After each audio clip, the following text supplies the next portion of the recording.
Okay, we are live, April 29th, 2025, and I'll be opening up phones here momentarily. We were testing it out a minute ago, and apparently the YouTube stream didn't pick up, but now we're here. And so, it's COVID Cooties you're hearing in the background by Symbia. One of the best things to come out of 2020. Nearly as infectious as a bowl of underheated bat soup. Great track. I put a link in the chat below if you want to go ahead and join. You can join by StreamYards, or you can call in the traditional way. Whatever works for you. So let's see. Let's get started on myminds.com. I'm not going to reiterate too much about the legal wars, the lawfare on flat Earth, but it looks like it's going to be interesting. And we have a few new developments regarding what appears to be a pastor. He's a pastor, right? Priest Duffy, William Duffy. Not really a fan of flat earthers. He went from just trying to debunk their model to now he's a full-blown anti. And he's calling out David Weiss in a very, I think, pointed way, specifically with regard to Weiss's offer of 2 Bitcoins for proof of a spinning ball Earth. Well, the trip to Antarctica, the 24-hour sun, should be enough to cash in on the Bitcoins. My question is, why is the leading flat Earth proponent with the Flat Earth Map app not going to Antarctica himself? If you have enough money to buy a couple of Bitcoins, you can go to Antarctica. So if anything, he ought to just give it to Duffy. Hey, you did us a favor. Let me go ahead and comp you that trip. But instead, he and others have gone into the, I guess, the very culty, predictable response of attacking and demonizing those who left the cult. And there is a cultish nature to a lot of this stuff, a lot of these subgroups. But the charges have been things from these people only went to Antarctica because they were given cars, they were given houses. But one of the claims is that Paul and the Plane, Robbie Davidson, and Patty Steer committed some kind of SEC violation with the Axion cryptocurrency. And in order to avoid a lengthy prison sentence, they converted to the globe. They made a deal. I mean, that's ludicrous. You commit a significant crime, they're not going to make a deal with you to change your opinion on the shape of the Earth. Doesn't make any sense, but that's what they said. And as a result of this, Steer, Davidson, and Paul and the Ball actually sent legal threats. And Mark Sargent said he invited it. He's like, bring it on, basically. Mark Sargent said he's not worried if they try to throw him in jail, which, again, they can't really throw you in jail over a civil suit over defamation. They may want to, but they can't. Now, I was going over these various aspects of it, but mostly I'm interested in seeing what happens with the Bitcoin thing. Like, is that a legally binding offer? If you spend several years telling people, if you do this, I'll give you this money, and then somebody goes for the prize money and he refuses it, I don't know. I think there's some kind of violation there. Maybe he'll have to make a deal and he'll convert to a ball earther. Joined by Lesko, Roxy, Truman, Diana Southard. A Bitcoin is 95K. Went down a bit. Truman B3000 says a UFC fight between Fed and Duffy would be great. Yeah, well, there's this strange thing here. It's a schism. Like, they can't all be shills and agents. Like, Mark Sargent's an outlier. He's the only one still clinging to the flat Earth model. But his out here is that he believes that we're in a video game, which means that his model is unfalsifiable. Whereas if you believe that you have an alternative model that's scientific, it can be falsified if you're truly playing by the rules of science. So the 24-hour sun would debunk a scientific model proposing to be representing the flat Earth. it would have been just debunked on the grounds of the 24-hour sun makes it impossible. However, if you believe we're in a video game, then anything is possible. And that's kind of the little loophole here. Now, it's also something that takes it out of the realm of serious inquiry, so it's no longer serious. The video game Earth theory is not serious. It's not a challenge to anything. And I would just point out, too, that all of the people we're talking about here in this flat Earth group are all reality impaired. Yeah, sure, they may correctly arrive at the conclusion that NASA is a big fat liar, that Musk is a liar, that Kate Perry didn't go to space. Yeah, they're correct on that. But for the most part, they're confused as hell as to what is real or fake on the world stage. I remember one conversation where Mark Sargent was asked, because we were testing people, we were checking who has figured this out and who is still clinging to alternative media, false flag theories, and the like. And he and others said, no, we believe people died in Vegas at the Harvest Festival. And I'm just trying to get to the bottom of it. Like, who? If you reveal something to be a psychological operation, a hoax, what is your basis then for saying that there's any body count? One of the rules here, one of the axioms, really has to do with claims of body counts. Because one, I think we can agree, we shouldn't just believe headlines. But if the headline says 50 dead, do you just believe it? Well, what if you see something that makes you think it's maybe a drill? Do you just subtract? Well, maybe only 20 died. Maybe it was 10. No, it doesn't work that way. If there's any doubt that gets you to think that the body count might be inflated, even by one, if there's any doubt as to whether anybody actually died, your starting assumption should always be 0. Your starting assumption is not the number they give you, if there's any doubt whatsoever. And with the Vegas thing, there was plenty there to suggest we were looking at a psyop, a drill. So the body count should actually rightfully start at 0. And if you think it's anything higher, or it's somewhere between 0 and the body count they give you on the headlines, well, then you're technically confused. And by confused, I mean you can't tell between fantasy and reality because you're a media literalist and don't know you're being lied to strategically. And this goes for all of them. I mean, Mick Toon, for example, scientific mind, smart guy.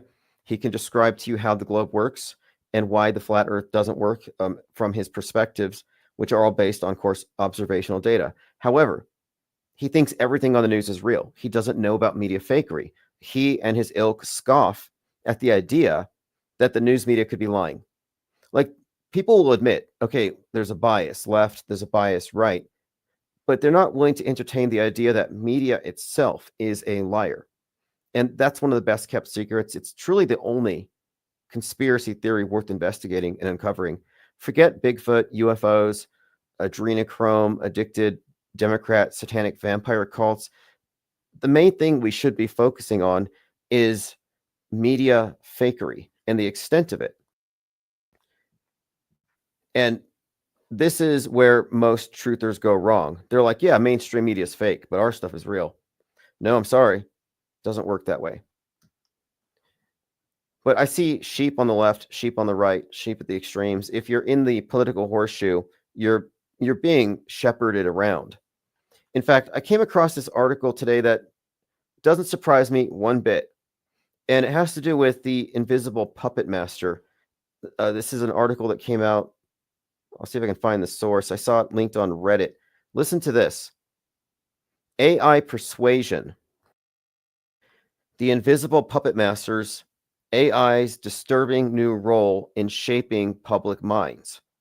The University of Zurich researchers deployed AI bots to manipulate Reddit users' opinions and to chill anyone who values authentic human discourse. It says here, these digital persuaders would analyze the users' past histories. All of their arguments would then be crafted and tailored to that person to change their mind. So they're studying you. And I mentioned the other day how Netflix had access to all of your Facebook DMs and your browser history.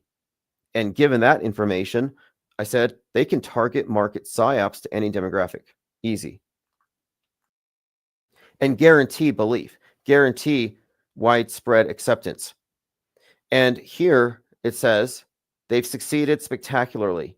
They've achieved persuasion rates 6 times higher than normal human interactions. So the bots are 6 times more convincing. They get 6 times higher rates of changing minds with the bots than with real people. Norbu LA says, hey, did you hear chemtrails are real, dimming the sun? Yeah, that's BS. I can't believe people still fall for it. And we got like RFKs out there taking questions from chemtrail people, and he's like, they put it in the jet fuel. No, it's a lie. And not only is it a lie, it's a provable lie, and it's a targeted psyop. Look, I just mentioned how they can target market psyops to specific demographics based on what they believe and what they're likely to accept, or they can convince them because they know how to. Well, I would posit here that just as climate change is very attractive to far left because it gives them a weapon to attack the private sector and regulate it and justifies their hatred of it, so too is the right target marketed the chemtrail psyop. There's a reason why liberals don't care about chemtrails. They've got climate change to blame on the private sector. The chemtrail hoax is targeted at right-wingers, and who do they blame? They don't blame corporations. They don't blame the Republicans. No, they blame the government, the deep state, the leftists, basically, the statists. They blame the government and the secret government at that. In fact, RFK said it's a DARPA project. RFK, talking out of his backside, said it's a DARPA project. Like, that is ridiculous. It is absurd. And if you still believe in chemtrails, you just haven't done any research about the predictability of persistent condensation trails. And if you cannot debunk the predictable persistent contrails, if you can't find something even, I guess, as useful, I mean, like, for example, you can find charts that show you how to predict contrails. Can you predict chemtrails?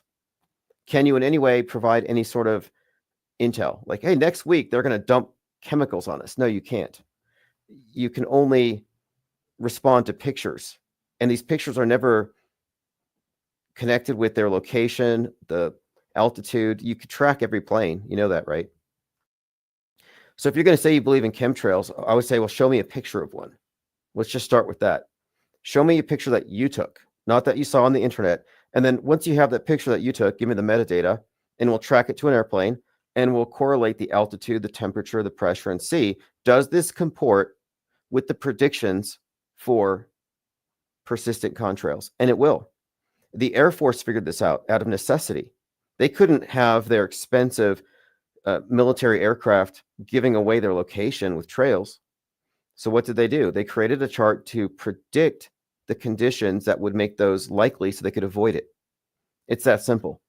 And the predictability of these things has been known since the 60s, which means that chemtrail theory, if you want to call it that, flies in the face of data that would contradict it, which means it's intentionally being put out there.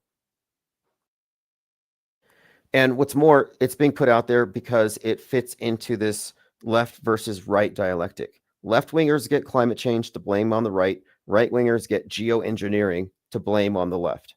It's very simple. It's programming. It's a bifurcated psywar. And for every big psyop motivating one side of the political spectrum, they have one on the other. These are equal. They're both wrong. That's another aspect to it, too. They're both wrong.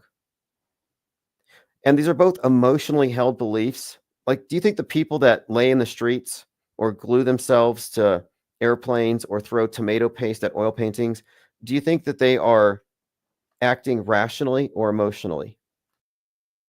I think we can agree that they're being emotional about it. And I would argue that chemtrail believers are emotional. Whenever I talk about it with them, they can't even think critically about what I'm saying.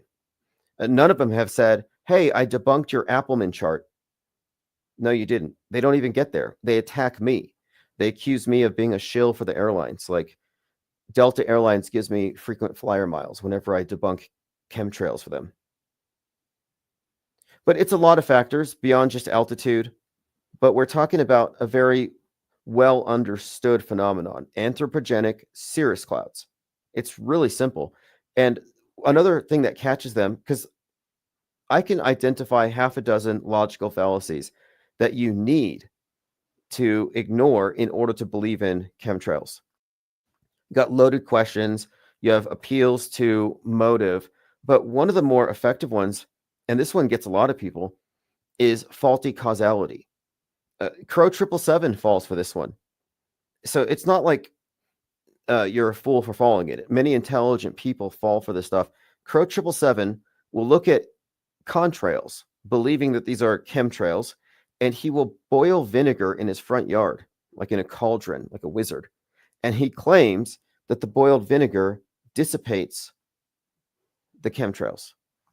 Now, if you can believe this, if it's true that he is having an effect, then it would have to be said that boiling vinegar can dissipate cirrus clouds, which makes zero sense. But this is all under the presupposition that there's something else going on up there.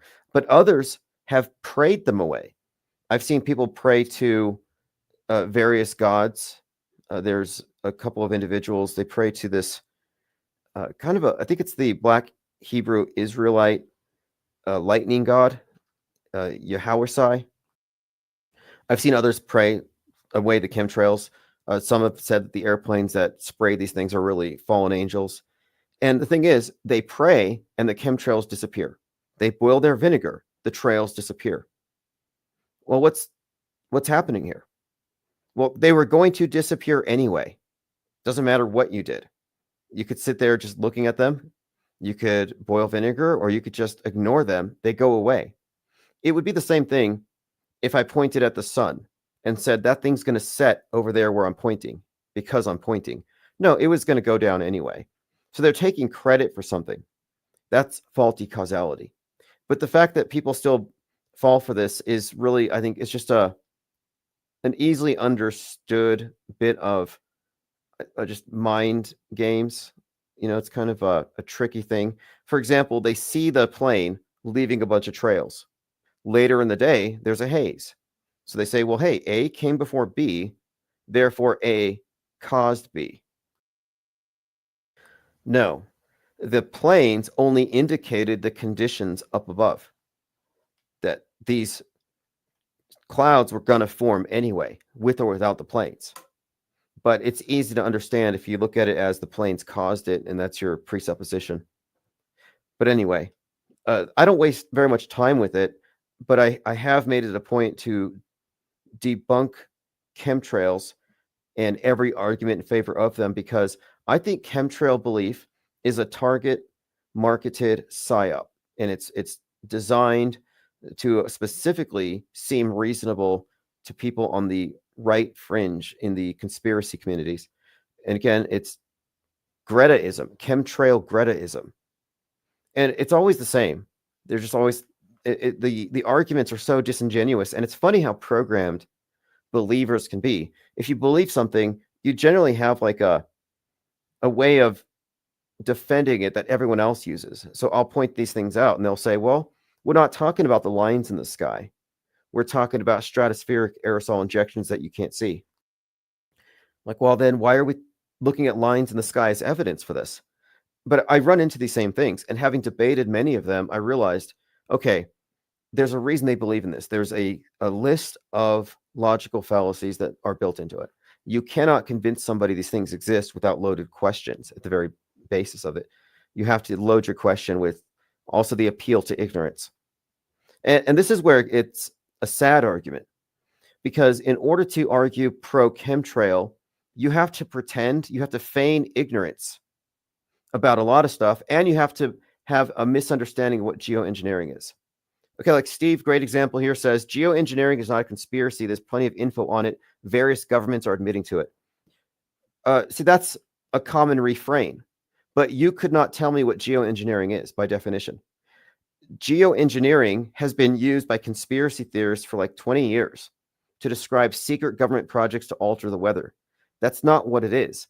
Geoengineering is actually an environmentalist term, and it refers to climate change remediation. So yes, geoengineering refers to any kind of proposal, any method used to combat climate change. So just bringing up geoengineering, you are therefore accepting the existence of climate change. Do you believe in climate change? Steve V in chat. Do you believe in climate change? Because if you don't, then why are you suggesting that geoengineering is real, which again is climate change remediation? So geoengineering is not a term you should be using. And you say weather modification, but I guarantee you don't believe in climate change. See? Why is it that the same people who believe in weather modification don't believe in climate change? What's the difference? It's the same damn thing. One is caused by government, one is caused by overuse of fossil fuels in the private sector. You both believe the same thing. If you believe in weather modification, you believe in climate change. It's the same thing, just different name, different label. Sort of like how if you buy Super Male Vitality from Alex Jones, it's the same formula as Gwyneth Paltrow's Love Goop powder. It's the same stuff. You can look it up. Gwyneth Paltrow sells this female, I don't know what it is, aphrodisiac or some kind of formula. It's the same stuff, just different labels. And I'm saying that chemtrails and geoengineering, it's the same psyop with a different label. And you have no evidence for chemtrails. You have no evidence for weather modification. All you have are rumors and government docs, which aren't evidence. You're like, we never believe the government because they're a bunch of liars. They lie about climate change, but we trust them when they leak stuff. Steve says they modify the weather to show climate change. So what you're saying is they're using geoengineering to create climate change. So you're saying climate change is real, but that it's not caused by the private sector, it's caused by the secret government. That's exactly what you're saying. You're saying, I agree that there's climate change, but I'm not causing it with my SUV and my free market activities. No, it's being caused by the secret government, and they're scapegoating us. And I'm saying, prove climate change exists first. Prove weather modification exists first, then we can talk. But you haven't demonstrated that yet. So you have a lot of work ahead of you. And citing, so you say there's no climate change, but now you're saying that they do weather modification to fake climate change. Unless you're saying that they do weather modification, but they haven't yet made it extreme enough to cause climate change. I mean, what exactly are you saying? You cannot deny climate change and promote weather modification in the same breath. That's 1984 shit. That's doublethink. That's cognitive dissonance. Like, which is it? I mean, pick one or the other. It's like, I believe that the government is modifying the weather, but there's no way that we're inadvertently modifying the weather. It's just the government doing it. Nope, it's the same thing. Again, bifurcated psyops, and I don't fall for it. And it should actually kind of jolt you to see that only people on your side of the box within the MSM in your subset believe that, and people on the other side believe the complete opposite. You know, if you're in any of these situations, I just recently put out a book, a short book called Anti-Anti. In fact, I sent it out in the newsletter, so you've already got it.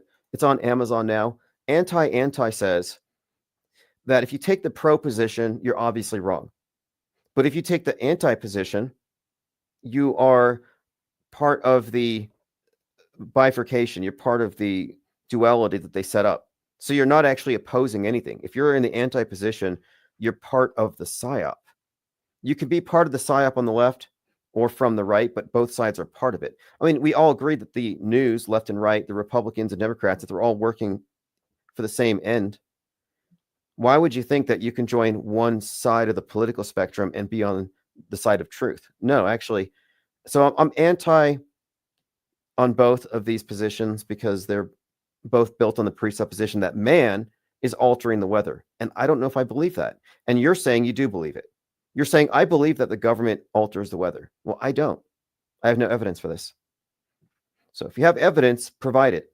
But if you're saying that the climate change is evidence of weather modification, then you just basically agree to what Greta says with a different label. Truth Detective says, is IPS a ball believer? You know, I'm glad you said that, because you can only ever be a ball believer. You know, it's really an article of faith. I mean, I guess you could say it's the best explanatory model based on what we've been shown, but I don't think we've been shown enough information to know. Like I say, you can't believe the headlines. Like, oh, it's a headline, so I believe the story. Well, no, you have to read the story, vet the information first. And I don't think we have enough information to arrive at a complete model. I'd like to know more, but I'm not really convinced right now. And what really messes it up here is this fake space thing. If they weren't faking space, then it would be easy to say we've got a complete model because we know what is here and what's outside of it. But if we don't know what's outside of it, then we don't know that we've seen it all. And for all we know, I mean, we could be on a spinning ball exactly as they describe, but it is not the one that they showed us from space. So what are they hiding? A continent or two? Extra land? Steve, you want to call in? Yeah, if you want to call in and shill for chemtrails, if you want to go for it, but you don't have one, you said you've done a lot of research and observations. You have nothing written down. You have zero information about any specific trail sighting, the composition of them. All you have is recycled trutherisms and orthodoxies. Like the phrase geoengineering, you didn't know that geoengineering is an environmentalist term. But I'll give you a link if you want to call in and try to convince us to be scared of the sky. But I can't take you seriously if you don't wear a mask. How come you don't wear a mask? Do you believe that the chemtrails are safe to huff? There's the link if you want to come in and try to convince us to fear the sky. But I think sky phobia is one of the entry-level psyops that gets you into Trutherville. Because once you accept the premise of that, then you're a target for all kinds of other things. And you could not have come to believe in chemtrails without having ignored several logical fallacies, specifically the loaded question fallacy. They got you with that one. What are they spraying? Oh, loaded question plus argument from ignorance. What are they spraying? I mean, if you say, what are they spraying? You already started off with a lie, or rather a false description. You're misrepresenting it. How do you know it's a spray? Define spray. And is there any substance that could be put in an airplane that would have the ability to cover that many miles and that much volume of this supposed spray? Like, I kind of doubt that. I mean, look at the sheer volume of the so-called chemtrail. What makes a lot more sense is you're looking at the result of hot air, hot jet exhaust, doing exactly what you would expect it to do. Unmitigated Mind says, I think it's possible that man has enough tech, machinery, and ingenuity to influence climate locally at the least, but not to affect lasting change. Well, that wouldn't be climate. That would be weather. And some people will say, oh, you don't believe in cloud seeding. That's another common refrain. And I'm like, wait, cloud seeding and what you're proposing as chemtrails are two different things. There's a magnitude of scale here. The difference is so vast between dropping some stuff in a cloud that may or may not affect it and these long trails. Just consider the volume. Steve says, so you believe a plane can simply start and stop those trails on demand? That would be called a straw man, where you misrepresent somebody's explanation so you can just discard it. No, I don't believe that, but I know why that happens. And the planes are not spraying anything. That's the problem. And that's the loaded question. What are they spraying? You're like, well, I don't know what they're spraying. Let me figure it out. There's not a spray. That's the crux of it. There is not a spray. And again, if you look at the length of a chemtrail, how much volume it covers, and do you really think that there could be anything in a plane that would be able to put that much volume out there? I mean, these things are massive. Well, no, it's just hot air. Chemtrail theory is a bunch of hot air.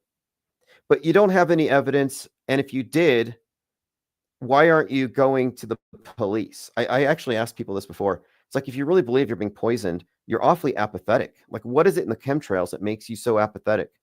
Like, you're breathing in the chemtrails, and now you're just chill. You don't care that you're being poisoned.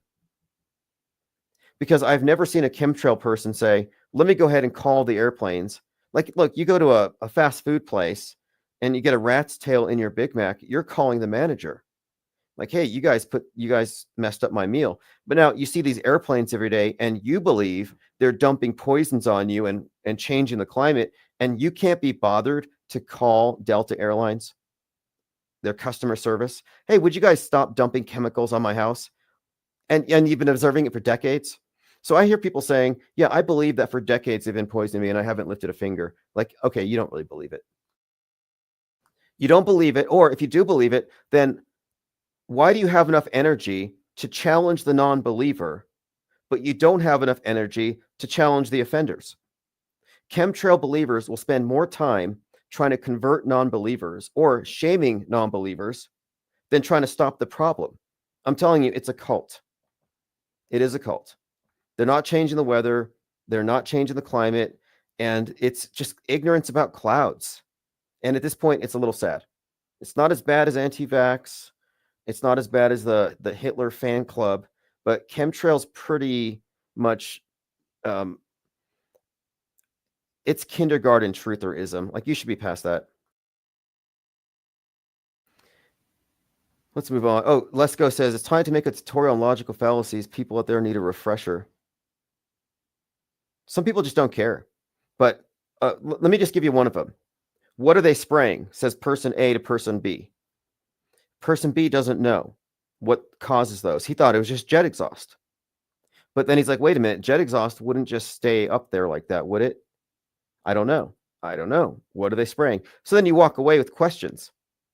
Now, this is an appeal to ignorance fallacy because it never was a question. The answers are available, but the person asking the question did not provide the answers, did not provide facts, but merely speculated as though it was a question. So treating something that's not a conspiracy like it is, and appealing to the ignorance of the person you're asking is kind of fallacious, because now you've just misled them into thinking that nobody knows. Nobody knows. It's like, no, it's not even a question. You just haven't researched it. And this appeal to ignorance thing is pretty sad if you've been using this argument for year after year after year. But then also the question, what are they spraying, presupposes that they are spraying.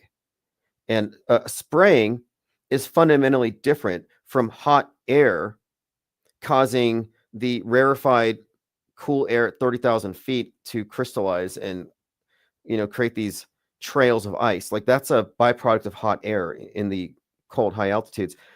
They can put out hot air all day, but there's not enough content for a spray to fill up these long trails, as they say. And then, of course, some will say cloud seeding. Cloud seeding is expensive. There's debates as to whether it actually works. I personally think that you could just dump crates of bottled water and get better effects. Like, I don't think cloud seeding is all that effective. But people look at cloud seeding and say, look, this is what they're doing with chemtrails. It's like, no, these are two different things, apples and oranges. But one thing that's missing here is, for all you chemtrail believers who don't have any evidence and don't do any rigorous observations and use the faulty causality to claim that you've seen sprays causing these overcast days, one of the things you don't have is you cannot predict anything. You can't say with any level of certainty, yeah, next week the airplanes are going to dump poisons on us and try to modify the weather and blot out the sun. You can't say that. You can't tell me. But I can look up on various websites and I can find out when they expect there to be persistent trails. Pilots know. Not because they're creating it, but because they fly up there and they need to know the conditions. And they know what conditions will cause the hot air they're leaving behind to leave these trails. So it's a useless debate, but I think it's a belief that is planted like a target market psyop to the right wing to keep them in this anti-left position, anti-government. But if you say you do your own observations, I don't believe you. And because you can't tell me what airplanes. Like, if I was doing observations, I would say, okay, this trail here was photographed at 3:33 p.m. in 33 seconds. I'm cross-referencing this with some airplane tracking websites, and I can tell you this was Southwest Airlines, and it was this flight. Then I can find out this flight was at this altitude, and this was the temperature. So that would be an observation. And then I would look at all the different observations and figure out, are there any trails that are outliers that exist where the weather conditions wouldn't have predicted condensation trails? That would be observational data. That would be rigorous. You haven't done anything rigorous like that. You only have rumor and a belief system. You don't have anything. And until you can come up with something predictable, you can't even pretend to have a model. or a theory. In fact, at this point, like people say ufology, no, there's no ology. It's a superstition. I'd also say that chemtrail theory, it's not a theory, it's not a study, it's not an ology, it's a superstition. You have zero evidence, so we can just stop. And you know what? One thing I have to say too is I admire the chemtrail people for their persistent dedication to protecting people and stuff. But compared to climate change activists, they're very apathetic. Like, why can't you climate change people? We see them all the time getting in front of cars. It's like it's a regular occurrence. They are ready to self-immolate for their cause. But when are you chemtrail fanatics gonna stand in the freeway with a sign or vandalize a painting or set yourself I'm not going to say that, but you know what I mean. Like one of these climate change nuts actually tried to set his arm on fire, another one tied herself to a net. Like, when are these chemtrail people going to do some kind of extreme action? Never.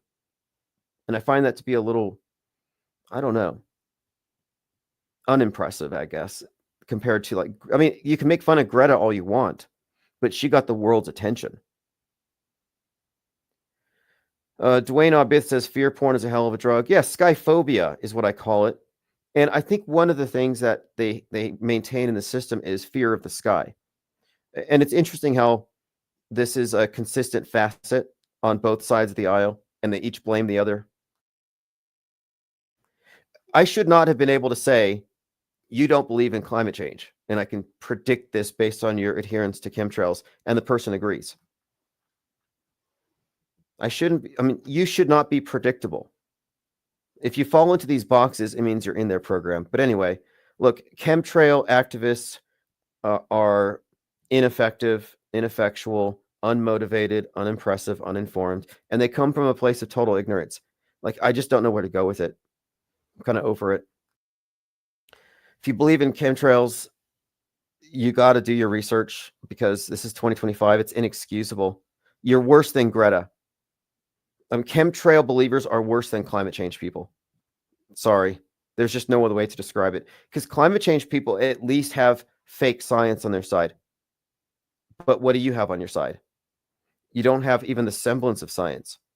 And if you look back to where it started, it really picked up with Art Bell. Yeah, time to level up the Mandela effect. No kidding. What's getting people to believe it now is there's like some trending thing about the UK, they're dimming the sun. Like, haven't we already heard this before? Years ago, Alex Jones says that Bill Gates is going to block the sun with stratospheric aerosol injections. I've been hearing this for a long time, and nothing has come of it. And if you've been following the chemtrail theory for 20 years and you're not wearing a mask and you're not masking your dog when you take it on a walk, then what are you? Are you reckless or a hypocrite? Or do you not really believe what you scream about online? If I believed in chemtrails, I would be famous. Like, if I believed in chemtrails, I would be at every city council meeting. I'd be protesting outside of airports. I'd be calling into every talk radio show. I'd be wearing a mask. I would not let my family out of the house without masks on. If I believed in chemtrails, I would shut down cities, freeways. Like, I would not let the world rest. I would not let people just comfortably get on these planes knowing that they're destroying Gaia and poisoning people below, killing the crops, committing, I guess, extermination. It's an extermination campaign, depopulation. But since I don't believe in it, I'm just kind of like, well, I don't care. But what's your excuse? If you believe in it, why aren't you campaigning to stop this? Because out of all the conspiracy theories, chemtrails is the only one that gives you visual evidence, which is why I think it's so effective. Out of all the conspiracy theories, the only one that you can point to is literally chemtrails. See that? That's evidence that we are being oppressed. That's evidence of a conspiracy against us. There is proof. The chemtrail people can only point to pictures of polar bears on chunks of ice trying not to drown. They can point to environmental devastation in pictures. But you, chemtrail people, have the advantage out of all the different conspiracies that you can point to it right there. That's probably why it's so convincing. How would a mask help you? You're the one claiming that you're being poisoned through stuff in the air. So you put on a mask, get your oxygen tank, a mop suit, mission-oriented protective posture, full mop gear, and proper decontamination procedures. You're like, yeah, absolutely. I was a 54 Bravo chemical warfare. I know all about decontamination, personal protection, protecting the units, equipment, how to do decons. We did a decon of the entirety of the base. It was a pretty big operation, and there's a process to it. So I understand how this works. And if I believe that we were under chemical warfare attack, that's where my mind would be. I would be in survival mode. But why aren't you campaigning against it? At a minimum, you could be screaming at the sky. I would be standing like the end is near, one of those signs that people wear. Mine would say, death from above, and put on a mat. I would be spreading the alarm. I would be making so much noise that we would probably have to stop it. I would bring an end to it, just saying. I just wish that some chemtrail people would have that kind of energy, which makes me, again, question their motivations. Steve says a mask doesn't help. Wait, if you don't need a mask, what does it do to you? Because this is where you have this divergence. Some believe it's chemicals that are brainwashing you, making you die younger, killing the plants. Others say, oh, no, it's just modifying the weather. So which is it? Is it sort of like CO2 for the environment? Is it modifying the climate? Or is it literally poison? I'm not obsessed with this topic. I have someone in here who's proposing it. And, if you want to debate it, I'm willing to debate it. When do we get the IPS chemtrail merch? Well, in the IPS coloring book, Auto Hoax It, I do have a coloring book page that says hoax in chemtrails. But look, you can believe in chemtrails. I've lost friends over it. I've had people, in fact, Jake the A-hole stopped listening to IPS because I said, I'm not going to believe you guys until you start throwing tomato sauce on priceless paintings. And he said I was encouraging chemtrail people to commit crimes and go to jail. That's not what I was doing. I was encouraging you to be as active as the climate change people. That's all I was doing. But again, Frank Murr, appreciate the support there. Thank you for keeping gas in the tank. Steve says, I don't have all the info. Look, here's what you don't have. And we can just rest it at this. Okay, this is the end of it. You do not have a predictive model.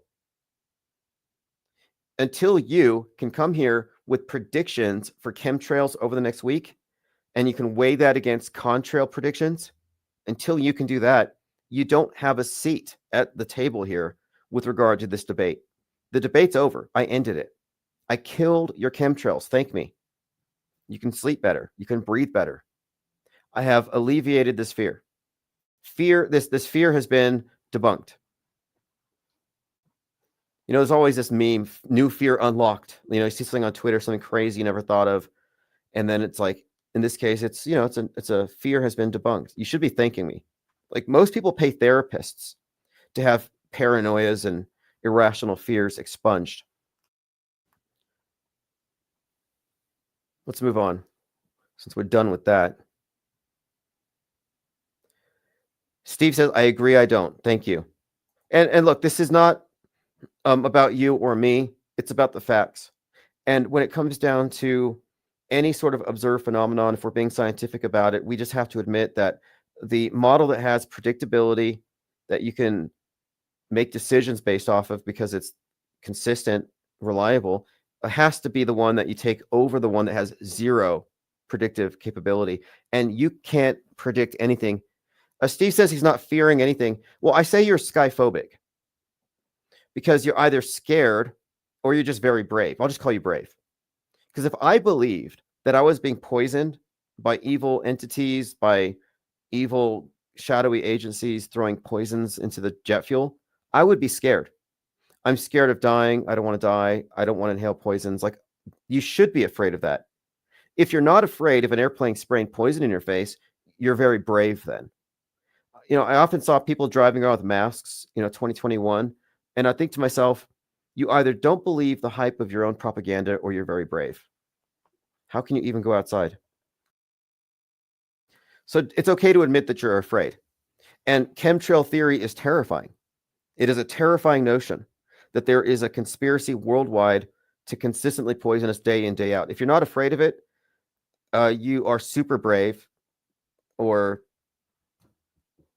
you're masquerading your fear with false bravado, which is what I think. Just admit that you're afraid. If you believe in climate change, you have to be afraid. If you legit believe that the oceans are rising, then you should be scared. No reason to pretend. If I thought 5G towers were emanating mind-controlled death rays, I would be scared. Like, I'm not trying to cover up. I just haven't found any reason to be afraid. But if I find a reason, I'll let you know. I'm not afraid of cirrus clouds. So I was going over this article about the invisible puppet masters and how AI is shaping minds, and what they found, and this is from the University of Zurich. These researchers deployed AI bots to manipulate the opinions of Reddit users, and they said that the persuasion rates of AI is 6 times higher than with humans. And this is making me think about all of the controlled opposition agents, the ones who spread rumors. Like, chemtrail theory is a government psyop. It's just as much a psyop as UFOs. If you believe in UFO, in like abductions, UFOs that eat that beam up cows, mutilate cows, the whole Roswell thing. If you believe any of that stuff, a lot of it is mythology created by the Air Force. And when I trace these belief systems, they all come from the same sources. And I would suggest here that chemtrail belief is just as fake and comes from the same source as alien belief. So again, you can be a believer, but you don't know. And what I try to advocate here is a culture of non-belief. If you don't have reason to think this is true, then don't believe it. Just say, I don't know. I need more information. Your default should be non-belief. You could possibly be open to the idea that they're doing something, like I was. I was open to the idea. I hardly looked into it for years, but I couldn't quite explain it because I hadn't looked into it. I had people showing me. They said, look, these planes are spraying. Later, it's going to be overcast. And I saw that and I said, wow, okay, something's happening. I just didn't care that much to dig into it. But then later, when I started recognizing this political horseshoe and how you have woke and alt woke, and you have these parallel conspiracies all the way down, I looked at it closer. And when I studied the science behind it, I thought, okay, well, this makes sense, but then what's causing people to believe it? And after many, many nights of debating people, I arrived at a list of logical fallacies, and the last one that caught me. So at the end of a night, one of the persons said to me in the chat, she said, what makes you think that the bad guys are so nice they wouldn't do this to you? And someone else said, yeah, they're so evil. Why wouldn't they do this? And I thought, okay, I didn't have a refutation. So I looked into it, and it turns out that is the appeal to motive. Like, oh, these guys are so evil, of course they would do this evil thing. Well, that argument is not valid if you're trying to say this argument justifies believing this thing, because it doesn't add any facts to whether the thing actually happened.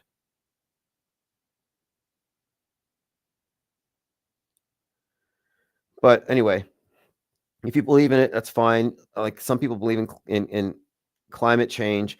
Just know this: you fell for a psyop, and if it's any indication, just the sources of it, where it came from, where it's being spread, it's the same people.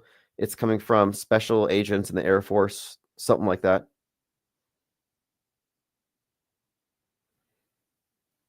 Let's see here. Bobby says, why are there laws on the books to protect the institution from being sued because of the effects of aerosol injections in our atmosphere? I doubt it. And there have been some people passing, bills to ban this stuff. They're just pandering to ignorance. Again, the conversation ends until somebody can predict chemtrails. If you cannot predict it, then you can just stop. It's that simple. Okay, we talked about the AI has 6 times the persuasion rate. Now, this is, again, relevant to our conversation because we're always talking about how they put all kinds of agents in the field to promulgate misinformation, what I call guardrails.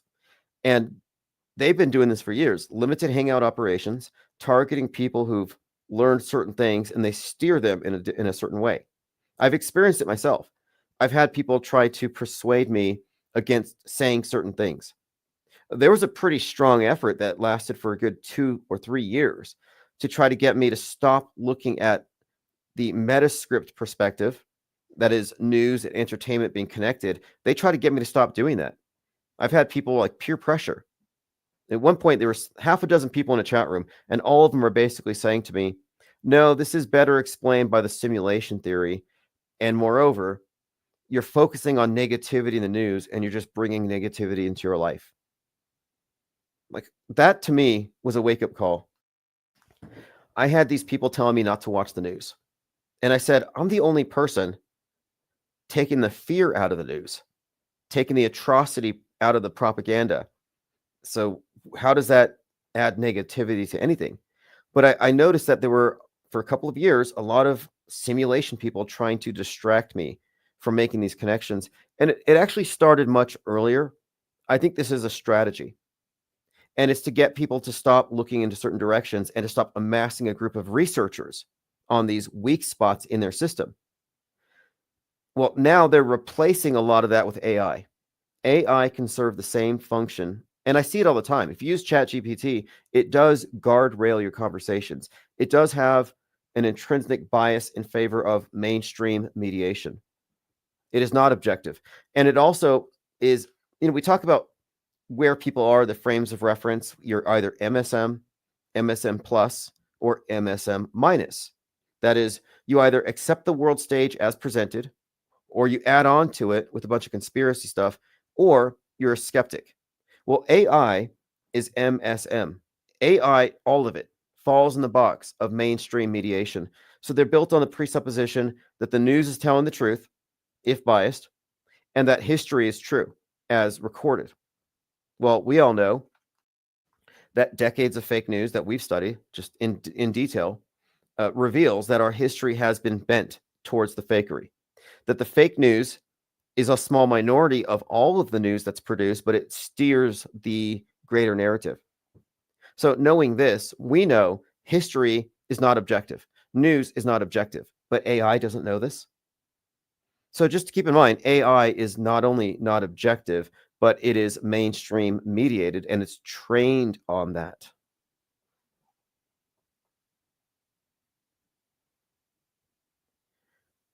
See, Chibretta says, was this article popping up in your feed? Interesting timing with the recent OpenAI model. The narrative was pushed hard the past couple of days.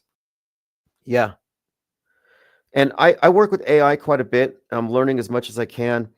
And I think it would behoove all of us really to look at it as just the next iteration of search engine. And then, of course, all the various applications. It's just an upgrade all around. It's a tool. I think it's been heavily mystified. It's not Skynet. It's not HAL 9000. It's not conscious. It's not any more sentient than a magic 8-ball that you shake for answers. You're more likely to find sentience in a Ouija board. Oh, I love this one. This is one of my favorite ones. Bobby Johnson says, Tim, are you effing blind? You never look up. This is one of my favorite ones. Like, oh, you don't believe in the space station? Look up. You don't believe in chemtrails? Look up. As though I haven't looked. I love that. That's a common one. Let me ask you, Bobby Johnson, can you predict the days that you will be, quote, sprayed with poisons? Let me know in the comments, Bobby Johnson. If you can predict when they will be sprayed, he says, if you still reject aerosol injections, you're in fact stupid. You sound just like Greta. Why don't you just say, how dare you not believe in aerosol injections? And look, you're madder at me. You're using expletives. You're like, you effing dumb person. You're mad at me because I don't believe, but you don't have the motivation to call up the airlines and say, hey, I know what you guys are up to. Stop it. You won't call the airlines to stop poisoning you, but you'll get mad at me because I don't believe in what you believe in. What does my belief have to do with it? You yourselves agree that you don't need masks. It's not that dangerous. Girl says blocking the sun plans are all over the media. Yeah, it's all hype. It's as real as chemtrails, if that. Nobody's going to block the sun. You got Richie from Boston telling people that when he grew up, the sun was yellow and the sky was blue. And now the sky is white and the sun is white. I don't know. Maybe you should look outside once in a while. Don't frame your whole world, your whole perspective through the internet. I mean, if you just look at pictures of chemtrails on Twitter all day, you might get that impression.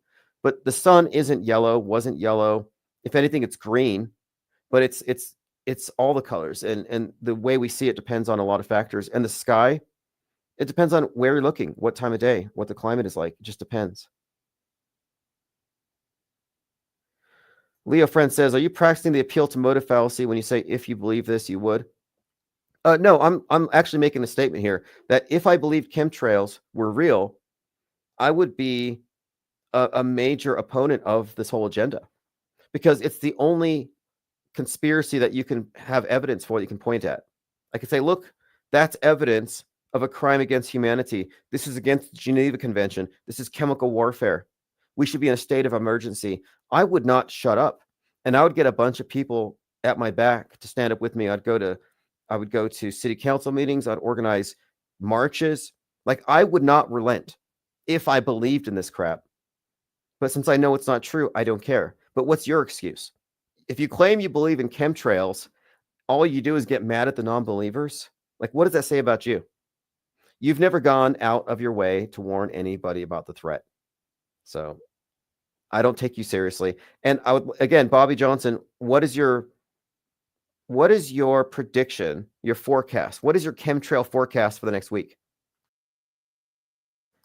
Bobby says he believes in the flat earth, but not aerosol injections. No, there's more nuance. One, I don't believe in flat earth. And if you believe in flat earth, you're just as bad as a chemtrail believer. I specifically advocate the position of the non-believer. I don't have enough information to say that the earth is flat. There's no, I mean, you could say it's observably flat. We experience it as flat, and any evidence of curve is coming from media. But as far as, do I have a model? No, there's no like model you can provide. But is the globe model a complete model? And I would say, well, not if space is fake. So we don't have a complete model. This leaves me in the state of agnosticism. But when it comes to your chemtrail fantasy, there is decades of research, decades of predictability when it comes to persistent contrails. So what are you going to do about decades of research that goes against your claim? Just claim it's not there? What are they spraying? It's a question. It's not a question. It's not a valid question. Asking what are they spraying is a loaded question that implies that it's not known. So why are you using Jedi mind tricks to convince people of your stuff? If it was true, you wouldn't have to rely on logical fallacies or shame. Like, oh, if you don't believe in this, you are effing dumb, as you said, or effing blind. You don't look up. Like, no, you wouldn't be worked up and you wouldn't be mad at me. Why don't you go march or fight for your beliefs? Bobby Johnson says. I'm not a believer. I told you, I'm an inactivist. This is academic, ivory tower, conscientious objector. But you have no excuse for not marching down the street, knocking on doors like Paul Revere. Tell your neighbors. They're going to spray us tomorrow. Wear your mask. But you can't predict the spray. And the thing is, I could predict it. I can tell you, oh, there will be lines in the sky tomorrow. But I'm not predicting it on the basis of some nefarious government experiment or chemical warfare operation. I'm predicting it on the basis of the weather. Losers Go Pew says there might be bigger things to worry about. No, there isn't. There's nothing to worry about. That's the thing. Name one thing we should be worried about.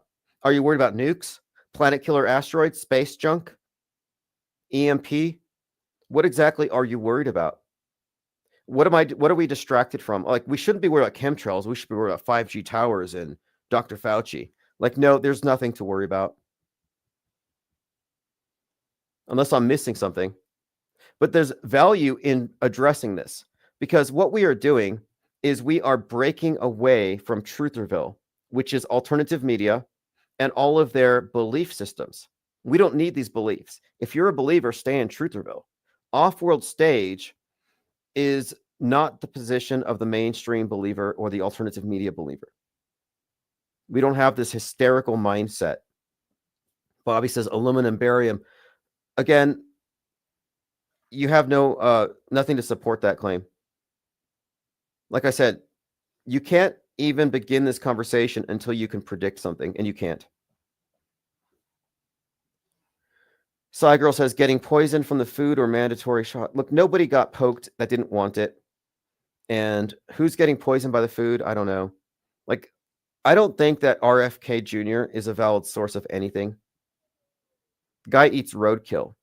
He left a dead bear in a park for some inexplicable reason. Didn't he behead a shark?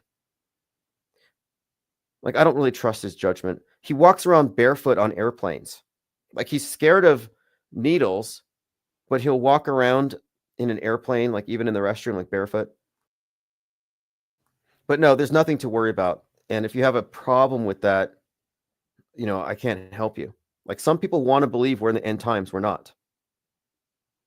Let's Go says the breakaway is important so we can free our mind to pursue higher. Well, that's the thing too.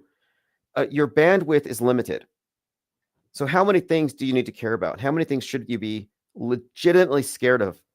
Like, this is a concern of mine. Like, I'm not concerned about any of these things. But I am concerned with the mind control. And I'm saying that the chemtrail psyop is part of the mind control. If you accept that premise, you are in their box.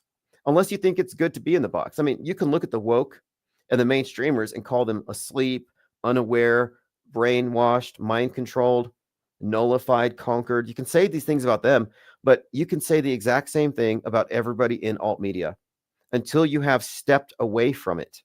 And I've stepped away from it. Leo Friend says, in the film Snowpiercer, the entire planet enters a new ice age after a failed geoengineering scheme to halt global warming via continuous stratospheric aerosol injections to reflect the sunlight. Right. Again, it's a doomsday scenario for those who don't believe climate change. You have these different doomsdays that you have to have one. I don't have one, but you're supposed to have one. If you truly believe the science and you're a scientific person, if you consider yourself such, then you should believe that the world's going to end in 2030 because climate change. If you are alt media, you have alternative reasons to think the world's going to end. I don't think the world's ending. So this doomsday stuff doesn't really affect me. But the fact that that particular scenario is in a movie like Snowpiercer tells you everything you need to know. Is there anybody here who lives in the end times? In my real life, IRL, I never met any doomsday prophets or people who thought the world's going to end. And then I go to a flat earth conference, and what was that guy's name? He's always crying.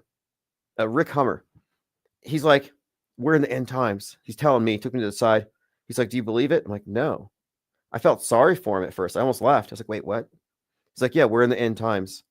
These are the end of days. And it turns out that after the conference, they had a follow-up conference called Skyfall, where they convinced that all the flat earth people that believed there was a dome, that God was going to knock the dome down and show his face to the entire world, and that the glass would fall down and crush the non-believers. It didn't happen. Girl says they would never use humans as lab rats or guinea pigs. Yeah, that's called appeal to motive fallacy. That one used to trip me up. People would say, oh, you think they love you and they wouldn't use you as rats or guinea pigs. Well, that does not lend credence to your claim that they're poisoning the skies. That's an appeal to motive fallacy. So we can go ahead and reject that as an argument in favor of anything. And you didn't specify who they were, by the way.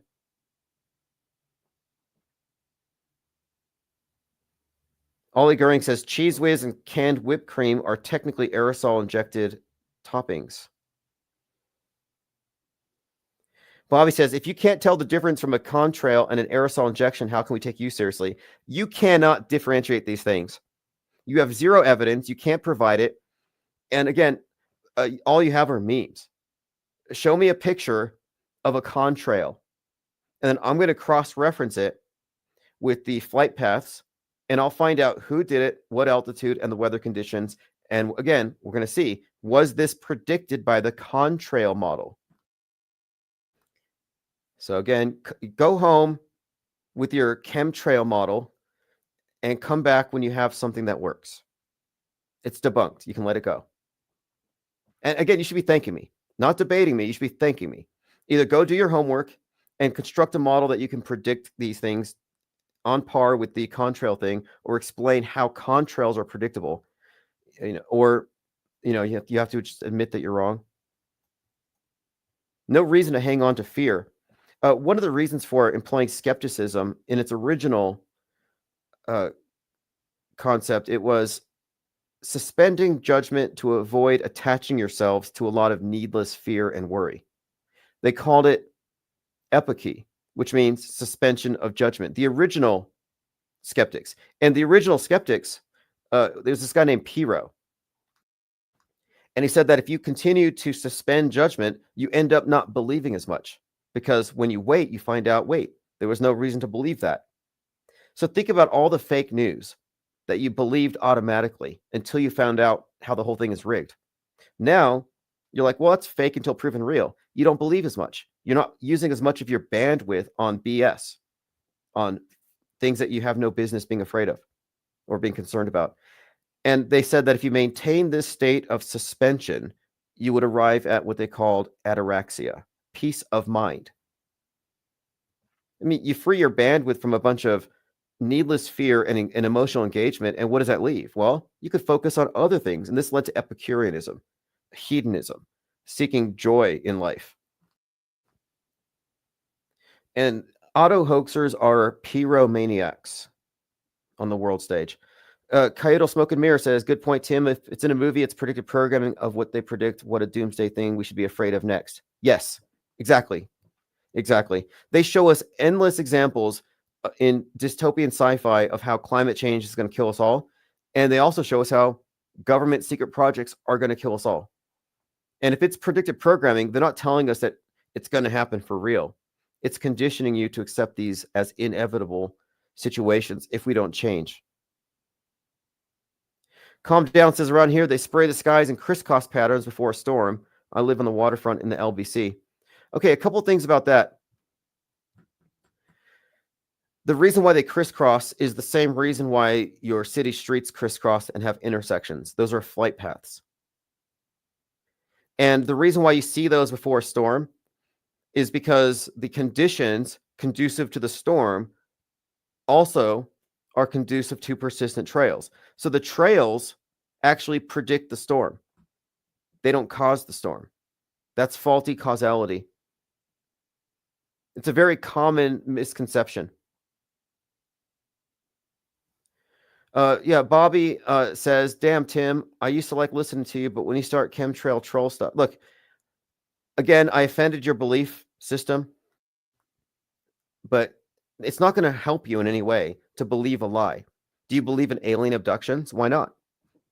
The same agencies that promulgate that myth also give you your chemtrail myth. I'm doing you a favor. I mean, what do they pay therapists these days? To eradicate irrational fears. Mazel says, I think IPS needs to make a PowerPoint on the issue. Thank you, Ted Stryker, handing out 20 blue wrenches. Okay. I could do a PowerPoint. And I could outline every single logical fallacy, and I could lay down the case here that until you can predict your magic chemtrails, you have no business spouting off about your magic chemtrails. Bobby says, the same people that tout climate change deny chemtrails. Exactly. You see, it's bifurcated. Chemtrail believers reject climate change, and they blame the government for the weather modification. They call it geoengineering. Climate change people don't believe in chemtrails, and they blame the private sector for messing up the weather. So you're in a box. It's actually quite simple. I'll have to do a diagram for you. So there's a big box that everybody's in. We're over here outside of it. The programmers are on top of it. You're inside of it on the right side in a subset of the MSM box. So the mainstream believers believe in climate change. The people who don't believe that believe in other stuff. That's the plus. That's the additional stuff. So you're in a subset of mainstream belief.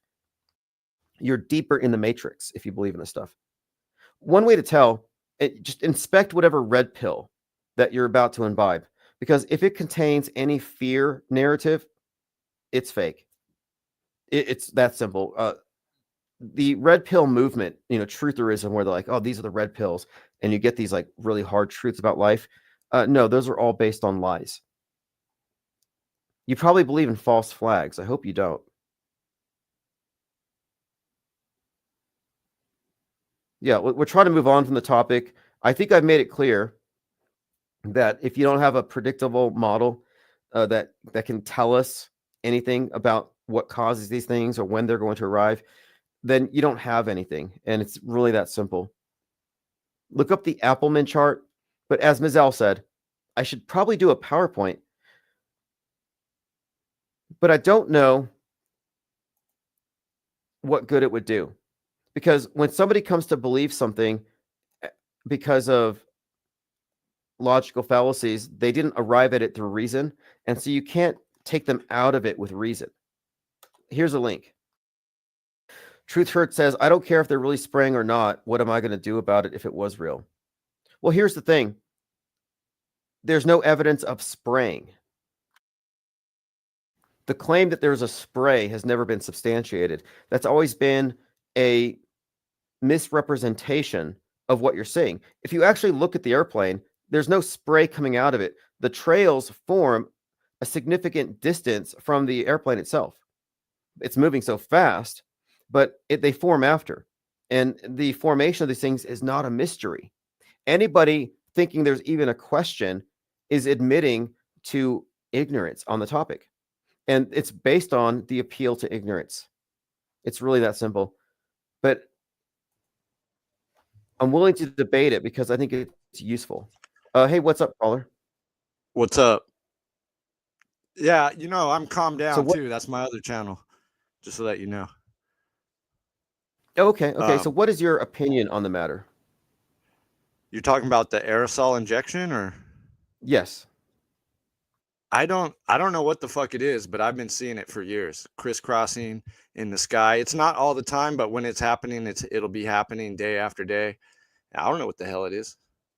And I mean, I didn't get sick during the whole COVID shit. I never got sick. So I don't know. No, what I'm saying is this. Okay, the reason why we don't know what these things are is because we're not really taught it specifically. And so there's like this gap in our understanding. And we just kind of passively see these planes. Oh, it's just pollution is what I thought. Well, where I live by the Long Beach airport and LAX and John Wayne. I live right there. I'm in Long Beach. So there's like 3 major airports, and then there's Los Alamitos airport right there. So there's planes all the time, but these ones they're doing like this specific pattern. But I don't know what the fuck it's doing. I don't feel poisoned. Yeah, the pattern is flight paths. And so there's a list of things that are brought up as, quote, evidence of chemtrails. But these are all flight paths that can be attached to specific planes. So the next time you see the grid pattern, photograph it. And I made videos on it before. I have videos on my channel. Okay, well, we could take your location, those videos, and look at flight paths of the day, and we could identify every single one of those flight paths. They're all traced. This is how Mick West debunked all the drone sightings as airplanes. Yeah. And once you've realized, okay, these are just regular airplanes, then you can look at the altitudes, the conditions, and you could say, was this predicted by the weatherman when they put out the information about contrail formation and persistence?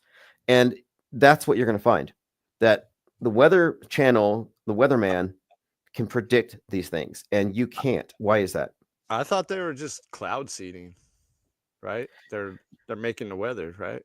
No, because cloud seeding is also very much overstated by conspiracy theorists. Cloud seeding only works on specific clouds that are about to rain anyway, and they inject substances in it to cause the water droplets to form. But out here, check it out. They'll leave the trail, right? And that trail will slowly drift apart, and it'll make these weird clouds. That's what happens. There'll be no clouds in the sky. It'll be a totally blue sky, and all of a sudden they start doing it. But it's always when it's like pretty windy, That's what I noticed, because it's not all the time. No, it's not all the time. But the thing is, there's factors involved as to whether or not hot air passing through that altitude will leave a trail. It depends on a number of factors. And what I'm saying here is that the weather observations can tell you the weather corresponds to when these things form. If it was something coming out of a plane, whenever they decide to spray it, it wouldn't perfectly line up with the weather conditions every single time. And the fact that you see the trails first and then you see the cloud cover, yeah, that's easy to explain because the trails only form when these conditions exist where the haze.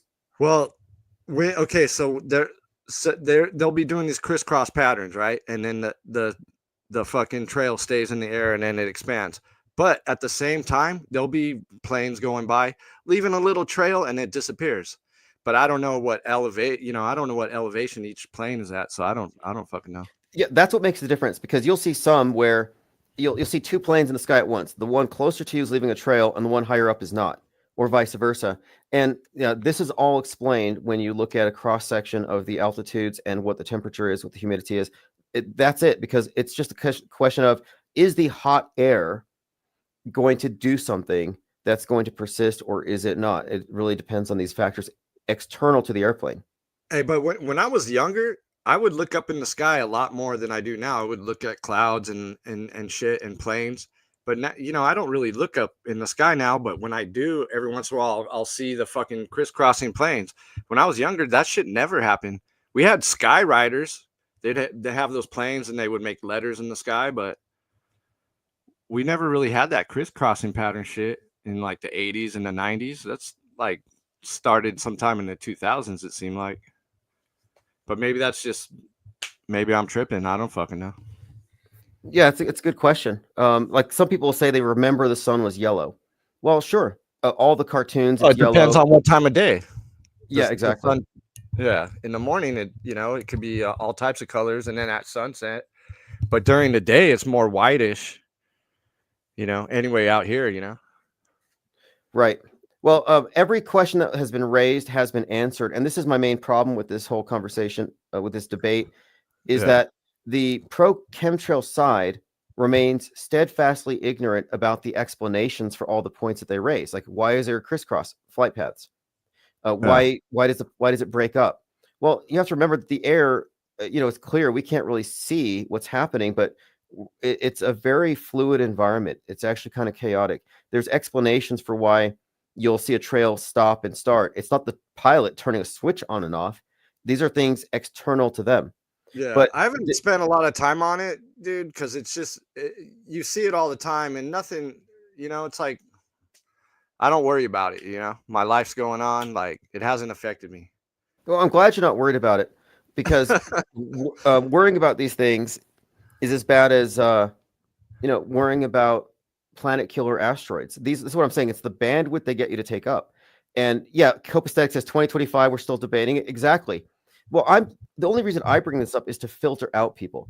If you could still be fooled by an appeal to motive fallacy, if you can still be tricked by a loaded question, or you're still fooling yourself with faulty causality, then you're not ready for the level of media skepticism we apply. You know who I first heard this from, though, back in the day, in the late 90s? It was on Art Bell. Was the first time I ever heard of chemtrails was Art fucking Bell. Yeah, probably Art like Bell, 96 or 97, somewhere in there. Art Bell and Whitney Strieber, the guy who put out the ideas of being probed by aliens, they wrote the first book on climate change disaster. It was like The Quickening or the Superstorm? The Superstorm. Well, the whole alien thing was being promoted by the Air Force for very specific reasons, the mythology of it. Yeah. Same people. So I just think these are very questionable things. Yeah. Going way back, it was the Air Force, right? Lieutenant Keyhole. And then you had the Face on Mars guy. It's always ex-military. It's always, you know what I mean? Like Roswell was that one general that showed it to Jesse Marcel, and then he showed it to his son, the wreckage, of Roswell. Yes. And it's all mythology, man. It's all bullshit when you review it. When you look at those old 70s UFO fucking movies, it's all cheesy. It's like really bad. I don't know. Well, last December, did you see the drone panic in New Jersey? Yeah. I mean, didn't pay a lot of attention to it. I just thought it's whatever. Well, the fact is, type of psyop. It explains how people can believe in UFOs, because you had all these people freaking out about drones, and then someone did their homework and they said, no, every single one of these sightings corresponds to a flight. And they identified every single one. And it turns out that at the end of it, despite thousands of people claiming that they saw drones, there were zero. Not one could be verified.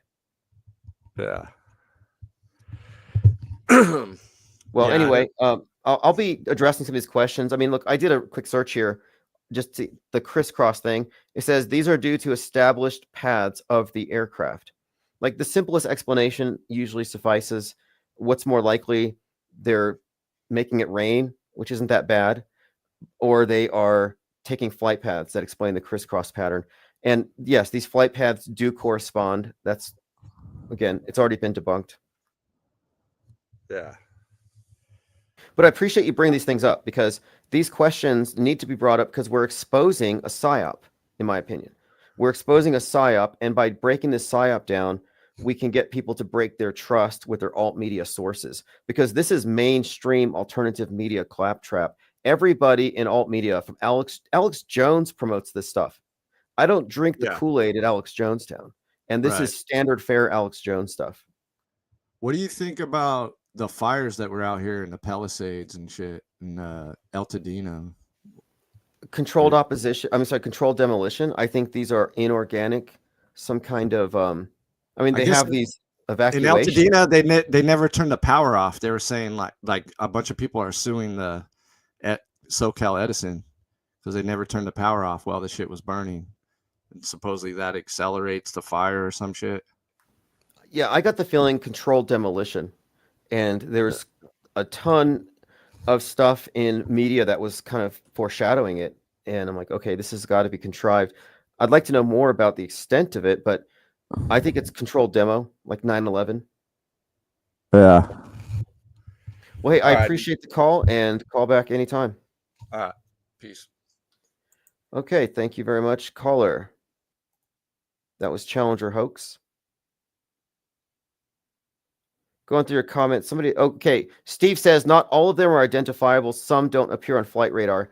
Okay, now you don't have any evidence of unidentified aircraft dropping chemical toxins into the atmosphere. You don't. You're just claiming it. You don't have any evidence. If I saw an unmarked plane leaving chemicals in the air, I would call the National Guard. These are all like almost like it's like you guys have a list, a bullet point list. If they don't believe in chemtrails, say this, say this, say this. And it's always the same things. Oh, you just think the government doesn't want to do experiments on us. Or, oh, you just, they always kind of throw it back at you. Or they throw in other stuff. In this case, they're using secret aircraft. Okay, well, where are the secret aircraft? Where are these unmarked planes? Everything is tracked.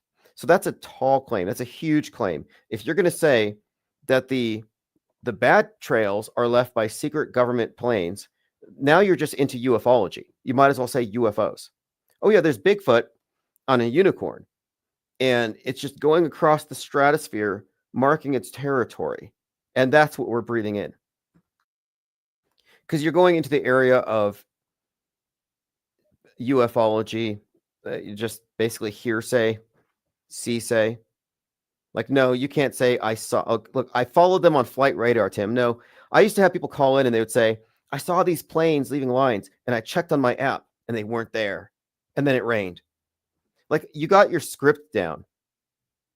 You have your script, this idea of how these things work. Like, some people could sell you a convincing story of being abducted by aliens. You got the script.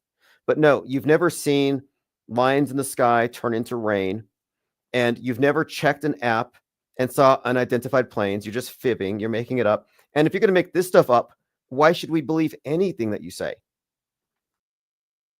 You never tracked a plane or tried to, only to find it wasn't there. Like, wait a minute, guys. That trail. Let me check and see. Wait, that plane's not on here. No, you've never done that. Come on, you even said earlier you're not a chemtrail activist. Truthful says, why didn't you make a video showing your evidence? Exactly. Show your evidence or you can't really enter the debate.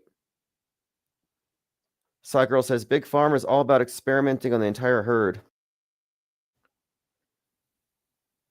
What if they're like, I don't know, I've posited this before because people have said things like, oh yeah, they're putting baby meat in McDonald's and everything's toxic. And I'm like, what if they aren't doing that? Because based on what I've seen, sometimes I think they're putting life extension in the Big Macs. Like, what if they want you to live a long time so you can shop more, spend more? Hey, Bobby Johnson, as far as I'm concerned, you know, you're saying here Tim knows what you've seen better than you. Yeah. What I'm saying, if you're claiming that you saw UFOs, I'm saying no, you didn't. If you're claiming you saw something that doesn't exist, I can say you did not. There's Hitchens razor. Very useful. I would say get one. Hitchens razor says that which is asserted without evidence can be dismissed without evidence. And now he's calling me names. Tim has become an a-hole over this. Look, I'm sorry, but I'm just banning you. I don't need activists from mainstream media guardrail issues. Sorry. Bobby Johnson has been banned simply because this is not your place. You should be over in Alex Jonestown, maybe hitting the Q pipe, talking about 5G towers and chemtrails, MK Ultra and false flags and revelation of the method. Like, we're way past this stuff. We're not buying your fear. We don't have any need for it. We've diagnosed it. So you're not going to have any takers here. If you're going to push chemtrail phobia, go somewhere where you'll have a receptive audience. Well, yeah, the Q pipe thing. It's like you might as well go hit the Q pipe and talk about how JFK is going to fight the deep state and how Hillary Clinton's going to be executed at Guantanamo. That's where these people are at. Additives to jet fuels. It's still a quantity thing. But look, if nothing else has made you think about this, David Paul, what about this? When you look at these trails, think about the volume. How many miles, how big, how much quantity of a substance would be required to create that trail? And what's a better explanation? That this was sprayed out of an airplane, or this is a natural result of very hot air at very high altitudes? I mean, anyway, the facts are on my side. You can investigate them whether or not. Steve says, Tim, I'm personally not upset at you. I'm just talking about my observations, not trying to push them. Well, your observations are worthless if they're not attended by metadata and any follow-up or correlation with the flight paths. So your observations aren't rigorous enough to be considered here. It's like, I saw a light in the sky. It might have been a UFO. When was it? A few weeks ago. No, that's dismissible. Hitchens razor, get rid of it. I wouldn't bring that to you. I wouldn't waste your time with, yeah, I saw a light in the sky. I don't remember where I was. And people with the ISS do this all the time. They're like, yeah, I saw the space station, so it's real. Where were you? What was your latitude and what was your latitude, your longitude? What time was it? I don't remember. Okay, so you remember a light in the sky, but you don't remember where you were, when you were, and where you were looking. It sounds exactly like UFO abductees. Like, I just woke up in the middle of the field naked, but the last thing I remember was there was a light in the sky. So are you sure you weren't abducted by the ISS?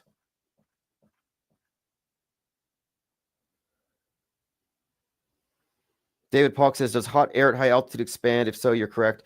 Yeah, this is what I would suggest. Look into contrails. Anytime you're going to try to debunk an established explanation, you can't just provide an alternative without dealing with what was. The status quo matters in this instance.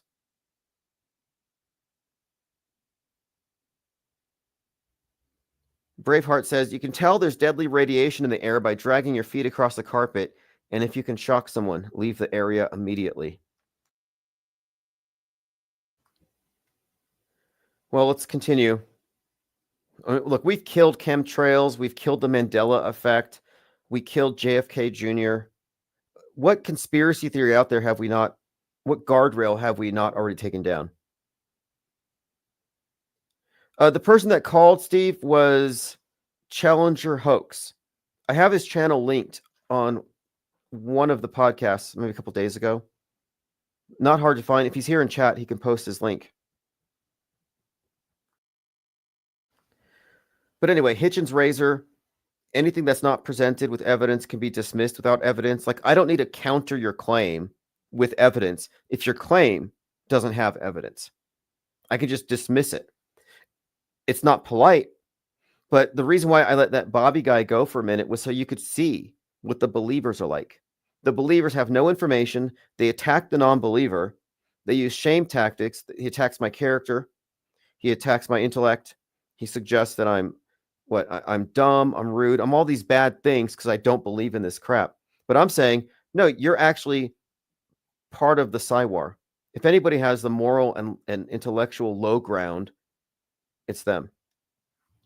What's up, Lord Laney?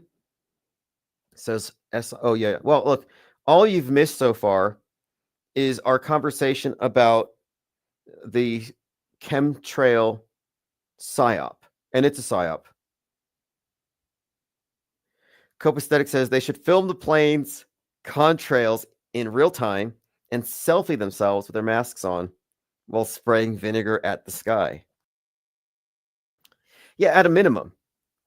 Like I said, if I believed in it, I would be taking pictures of it. I'd be putting timestamps. I'd be identifying. I'd say, okay, look, this was Delta Airlines, and they did that. And I would call them. Anyway, if a lot of the chemtrail believers paid me, I would be your champion. Like, I don't believe it, but if you put 5 or 10K into my pocket, I would dedicate a full month to nonstop chemtrail activism. I would shill for you, since you can't do it for yourselves. Since you won't stand up for yourselves and defend yourselves against this threat that only you believe in, I'll champion it for you.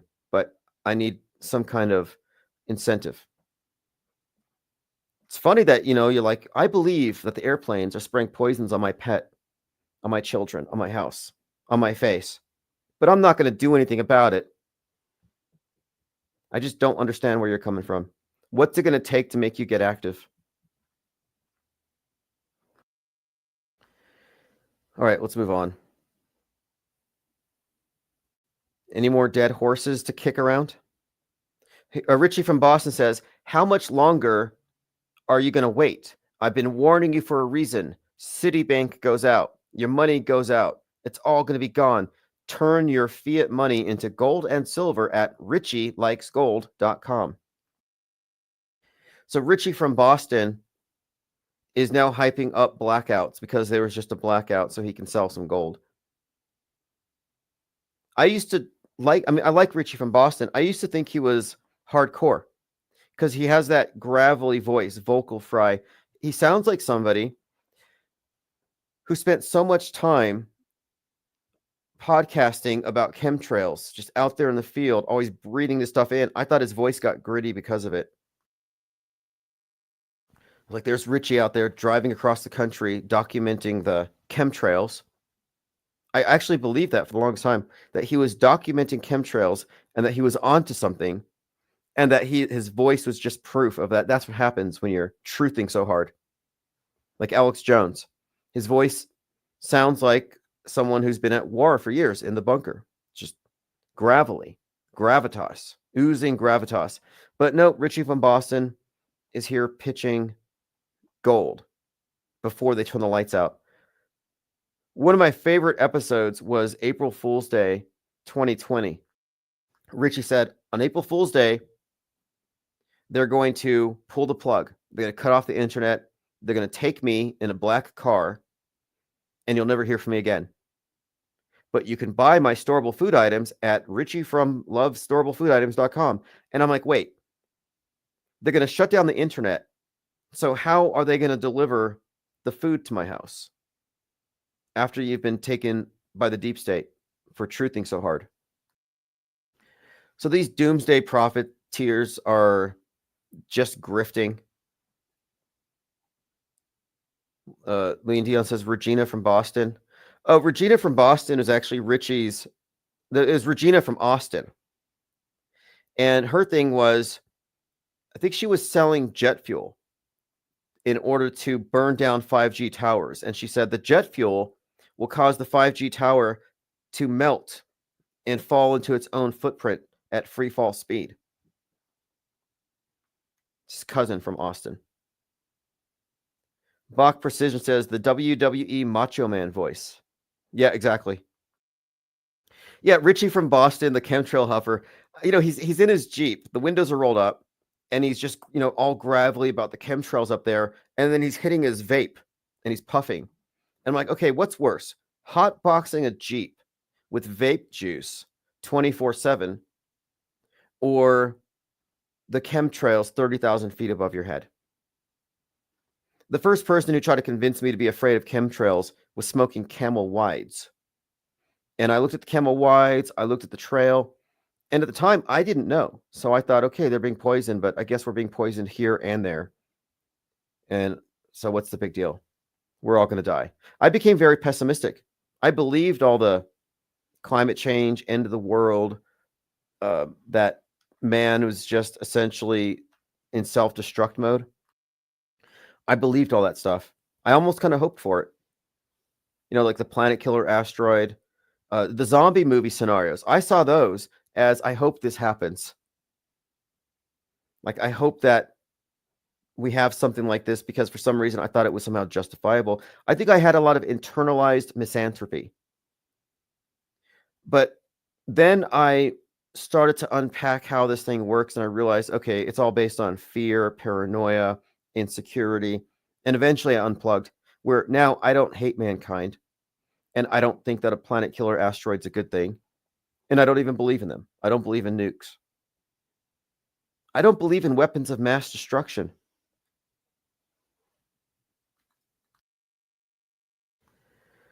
Girl says, if you own a big freezer with no backup generator, then the prospect of rolling blackouts or brownouts is scary. Yeah, I read this pretty bad book. It's called, I almost shouldn't say it, Contingency Cannibalism, Super Hardcore Survival Tactics. I mean, this book has recipes, but it just describes, you know, what happens if things really go down. Who's going to make it? And you know who's not going to make it? The people with storable food. Because the looters, the cannibal bandits, are going to come to your house. Your neighbors who know that you have storable food item, when they're starving, they're going to go to your house. So if you're storing anything, you're going to be a target. It even suggested that there is a point where if you recognize it's going this direction, you're better off just forming a band of cannibals. And if anybody is opposed to it, they try to stop you, they come to your house, just consider it free meat delivery. I mean, the book is brutal, and it gives various examples of cannibalism throughout history. I don't know how exaggerated it is, but it makes me think of Alex Jones talking about it. 6 weeks into lockdown, he talked about how he's been staring at his neighbors, thinking about how he's going to string them up and butcher their meat for his daughters. Like, that only took 6 weeks of lockdown. We hadn't even run out of new Netflix to watch, and Jones is already talking about cannibalism. Girl says, Bill Gates and Jeff Bezos think they can block the sun. I don't know about that. I mean, this is old, stale, decades-old conspiracy claptrap. But the idea of geoengineering is that climate change is so bad, or global warming so bad, that we have to mitigate it. So geoengineering are mostly hypotheticals. Like, if we need to block the sun, we could do stratospheric injection and maybe mitigate climate change. But these are only hypothetical situations that presuppose climate change actually exists. So it's not even a real thing. It's a hypothetical situation that if it were this bad, we would do this. And I don't even believe it. They claim that the day after September the 11th, since all the planes were grounded, that the Earth was a little bit cooler. because the condensation trails were not causing us to trap heat. So that is interesting in itself, because you can see that the long game was eventually the environmentalists are going to say contrails are bad for the climate. So now they're on the same page as the chemtrail people. Like now they're both mad at airplanes and those trails. One group thinks, hey, it's climate changing us. The other group says it's geoengineering us. So it's just notable here that you have wherever you have points of agreement on opposite sides of the political spectrum, if you're on the political horseshoe and you agree with the other side, you just blame them for it. You're mind controlled.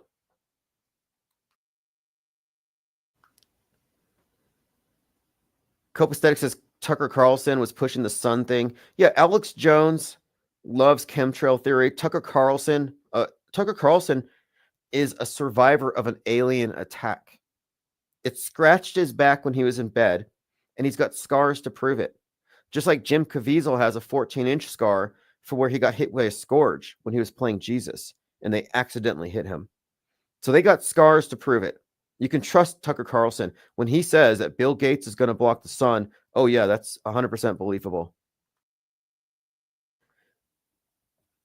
This blocking the sun stuff is a joke. Look, another thing too, bad billionaires. Elon Musk, he's our savior. And he's going to save free speech. He's going to save us from everything by taking us to Mars. So Elon Musk is a savior if you're on the right. If you're on the left, he's a Nazi. He's the fourth branch of government, and he's going to kill us all. So is he a villain or is he a savior? He's both. Depends on where you are on the spectrum. Bill Gates. Oh, Bill Gates is a depopulationist. He's going to kill us all and he's going to block the sun. But only if you're on the right wing. If you're on the left, he's a savior and he saved mankind. He's a philanthropist. So which is it? Is he a villain or a savior? So you got these billionaire villains who are saviors to the other side. Again, bifurcation. If it's split like that and you're falling into it, you're in their Hegelian dialectic. You're in their rigged game. And if you're in their rigged game, you're a believer. And this, look, the pro is the white, the anti is the black. You got to be anti-pro, anti-anti. So why is it that your supervillain is the other person's savior and vice versa? Can they be both? 33 years old says, do you think the chemtrail theory is supported by more evidence than the gang stalking theory? There's no evidence for chemtrails. Look, I will send you $10 PayPal. And right now, that's actually a lot of money for me because everything I get, I invest into this. But I will give you $10 for evidence of a chemtrail. No questions asked. Just show me the evidence and I'll send you the money. And this is in perpetuity. As long as I have this channel, I will pay for chemtrail evidence. Screw it. $20. I'll just give you $20 every time you send me evidence of chemtrails. You can only take advantage of this offer once a week, but I'll pay as many people as can provide me evidence of chemtrails. And I won't be like Dearth, refusing to pay out the prize money when I'm debunked or if I'm debunked. Am I taking callers? Yeah, I'll take callers. Sure. Let's go ahead because we're talking about a lot of different things. Let me make sure I haven't missed anything else. Let me bring this up really quick because we talked about the Q pipes. So Jim Caviezel. Let's talk about Jim Caviezel for a moment. He played Tim Ballard in Sound of Freedom. Tim Ballard, the human trafficker, ironically, a literal human trafficker being charged for it, a groomer, an abuser of women, terrible guy. I think he's been kicked out of the Mormon church, but Tim Ballard claimed to be related to one of the Mormon founders. He was fighting human trafficking or performatively. He was just basically faking it. But anyway, Jim Caviezel, I spell with a Q, Jim Caviezel, but JC, he goes back a little ways. He played Jesus in Mel Gibson's Passion of the Christ. And he told Mel, he said, hey, Mel, my initials are JC and I'm 33. I'm perfect for the role. And Mel Gibson hired him. So he's 33. They record Passion of the Christ. He gets whipped by a scourge. He has a 14-inch scar. He got an injury when a cross fell on him and caused him to bite part of his cheek. And then on the 5th take of Sermon on the Mount, he was struck by lightning and he died. And then he rose from the dead. They resurrected him. He had to get surgery. He's got lung problems, but Jim Caviezel as Jesus was struck by lightning, if you believe all this hype. But then after this, he goes to go film Count of Monte Cristo. So the Count of Monte Cristo is about a character named Edmond Dante, who is falsely imprisoned for 16 years. And he gets out of it. He breaks out of this tomb, this dungeon, at the age of 33. And I found this to be interesting for a few reasons. But the Count of Monte Cristo seems to be the basis for like the masked vigilante with a lot of money, the Batman archetype. But what's more, there's this idea of him going into this underworld and then coming out. Like, you know, and 33, like Jesus in the tomb comes out 33 after he rises from the dead. And I kind of connected this to the Divine Comedy because the main character's name is Dante and he goes to hell and he comes back out. And it's halfway through, it's midway through his life's journey. Most scholars will say 35 because the Bible says 70 is a lifespan.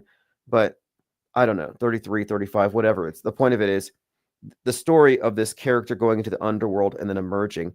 And this also ties into the idea of the harrowing, where Christ goes to hell for 3 days and comes out. It's part of the Apocrypha. But this Jim Caviezel character is going to be in the resurrection of the Christ, is why I brought him up. He's going to be in the news again. But I'm just pointing out that JC, 33, Jesus Christ, Count of Monte Cristo, another 33-year-old, what is up with all this? And then you connect to it Mel Gibson, who also is connected to conspiracy theories, also in predictive programming for 9/11 in The Patriot, very specific stuff. And then he's also considered by the QAnoners to be one of theirs. So there's a bit of a QAnon mythology built around Mel Gibson and Jim Caviezel. That's interesting. And then the fact that it goes back to all of this meta scripting where you can see how they are attached to a certain archetype.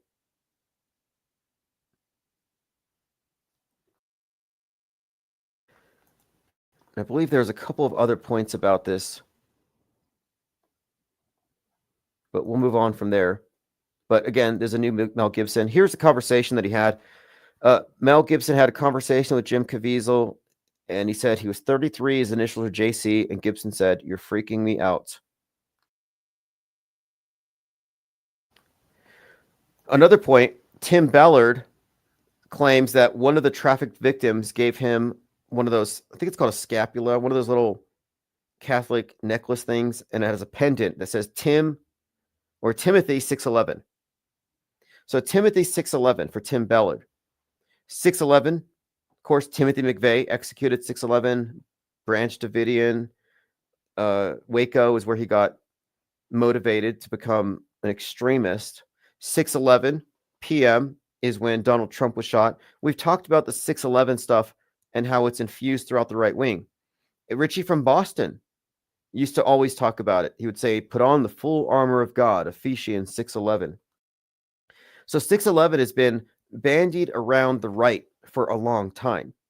So for this latest Jim Caviezel movie, to have 6:11 a part of it is really, I guess, on brand. Let me read through these comments that somebody left on my YouTube channel, and then I'll open up the phones. All right, let's see. Let's go. Said, oh yeah, Tim calling Austin Metcalf. Yeah, I was mispronouncing it. It's Austin Metcalf. And Metcalf, maybe it has some connotations to, I don't know, sacrifice or something. He says, "I'm glad." Okay, yes. There's already a show on Hulu about the Pope. Okay, I've seen the Conclave suddenly advertised like crazy all over Amazon. It looks very boring. Like I should probably watch it and do my homework, but I couldn't get motivated to watch it. Stranger Days. says Leo friend sounds just like calcified lies, a subdued calcified lies. If that's true, it would be awesome. Calcified Lies is a great channel, but I don't think it's the same person. Dwayne Garrett says it's weird how faceless accounts are more popular on the heels of AI channels. There was a big push a few years back to show the content creator's face. Yeah, that's the trend. Faceless channels are replacing everything. A lot of people are taking advantage of AI and getting into content creation, affiliate marketing, and areas that they might have been barred from because they didn't want to appear on camera, but that's no longer a barrier. It's just another area that's changed fundamentally.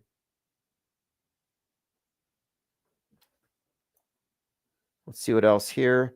Rocco Calzone says, I heard Shia LaBeouf had a crisis actor school in an LA documentary out or out soon.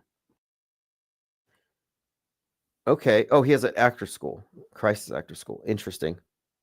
Haven't heard of that, but we mentioned him the other night. He was in Megalopolis. And he's got the birthday of 6/11, and he was crucified upside down in front of a $100 bill in that movie. And if you understand their symbolism, it all makes sense.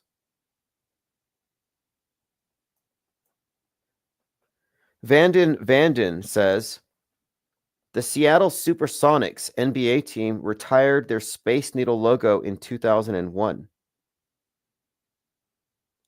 Dave Polk says, looks like some judge got pinched for harboring illegal gang members in your neck of the woods. That was in Las Cruces. Some judge had some gang member living with him and his wife. Very questionable. Apparently, he had pictures of severed heads on his phone. And look, I'm not a reality denialist. Like, I talk about psyops and hoaxes, but the world exists. Stuff happens. I've seen many examples of these things. I've picked up gang killings when I was a decedent transporter. So, like, I'm not in denial of anything when it comes to what happens in the real world. But there's a distinction between the real world and the worldview as presented by media monolithically. There's a discrepancy. But if you point out the discrepancy, you're called a conspiracy theorist. Okay, I think that was the majority of the comments. Yeah, phones are open if you want to call in. Somebody sent me this. They said, Pope Francis's sister breaks silence after his death. He says, is Pope Francis pulling a prince on us? Is he his sister now? Yeah, if you don't know, there is this rumor, this theory that Prince faked his death and that he came to his own funeral dressed up as his sister. That, in other words, he may not even have a sister, that she was always a character that he was playing. And this whole theory is based on a close resemblance, which you would expect with siblings, but also a very masky quality to the sister.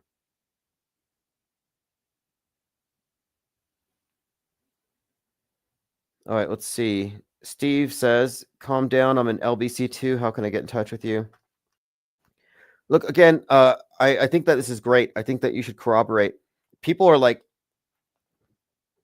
trying to challenge me on this assertion that there's no space station. And what I've been saying is the only way you can convince me is to get two people to record it at the same time.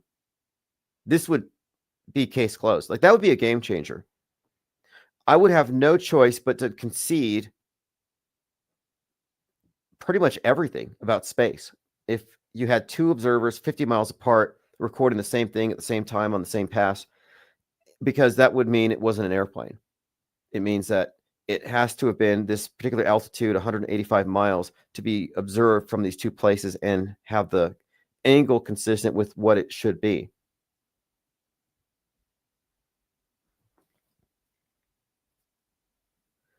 All right. A couple of other things I want to catch up on. Going through my minds.com, I'm keeping my eye on Laura Loomer's character. I made something of a prediction that there's something that's going to correspond with the disposition of her corresponding character in the madness. Steve says, I'm not arguing, man. I just joined and heard you discussing it. Yeah, well, look, it's not a point of contention, but one of the things that distinguishes this think tank from every other think tank or every other conspiracy channel or anything even conspiracy adjacent, what distinguishes us is that we're not here accepting claims with no evidence, which means that as a think tank, we don't believe in unicorns. And if you believe in unicorns, then we have to ask, well, then what is your basis for believing in unicorns? Same thing with Mandela effects. If we let in Mandela affected people into our think tank and don't challenge them, our think tank will no longer be rational. If we say, okay, if you believe in chemtrails, you can still run with us and engage in media fakery deconstruction. Well, no, you can't. Because if you still fall for these logical fallacies, then none of what we say is going to make sense to you. We're going to be debating on everything. We're still going to be debating if there were 9/11 jumpers. And we're past that. And there are enough of us who are past it that we don't lose anything by excluding the people who haven't figured it out. We don't lose anything by excluding the Mandela affected. But if we let the Mandela affected in, we would be outnumbered by irrational people who don't understand why they believe these things and have emotional attachments to these beliefs and see the non-believers as challenges, as enemies even. Like, I'm not your enemy just because you believe that you're being poisoned by the airlines, or because you believe that your underwear label has changed and no longer has a cornucopia. Like, these aren't really points of contention, but they highlight the distinction between a rational, reasonable, objectivist think tank and hysteric alternative media reactionaries. And we don't react here. We respond. We accumulate evidence. And the difference between us and Trutherville is we've arrived at conclusions.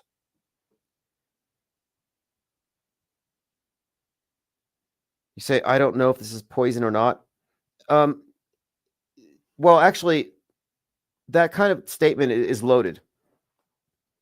That's what I kind of mean here, is that it was never even a debate, if it was poison. There's never been a case made for it. But this is why we have to fine-tune our arguments.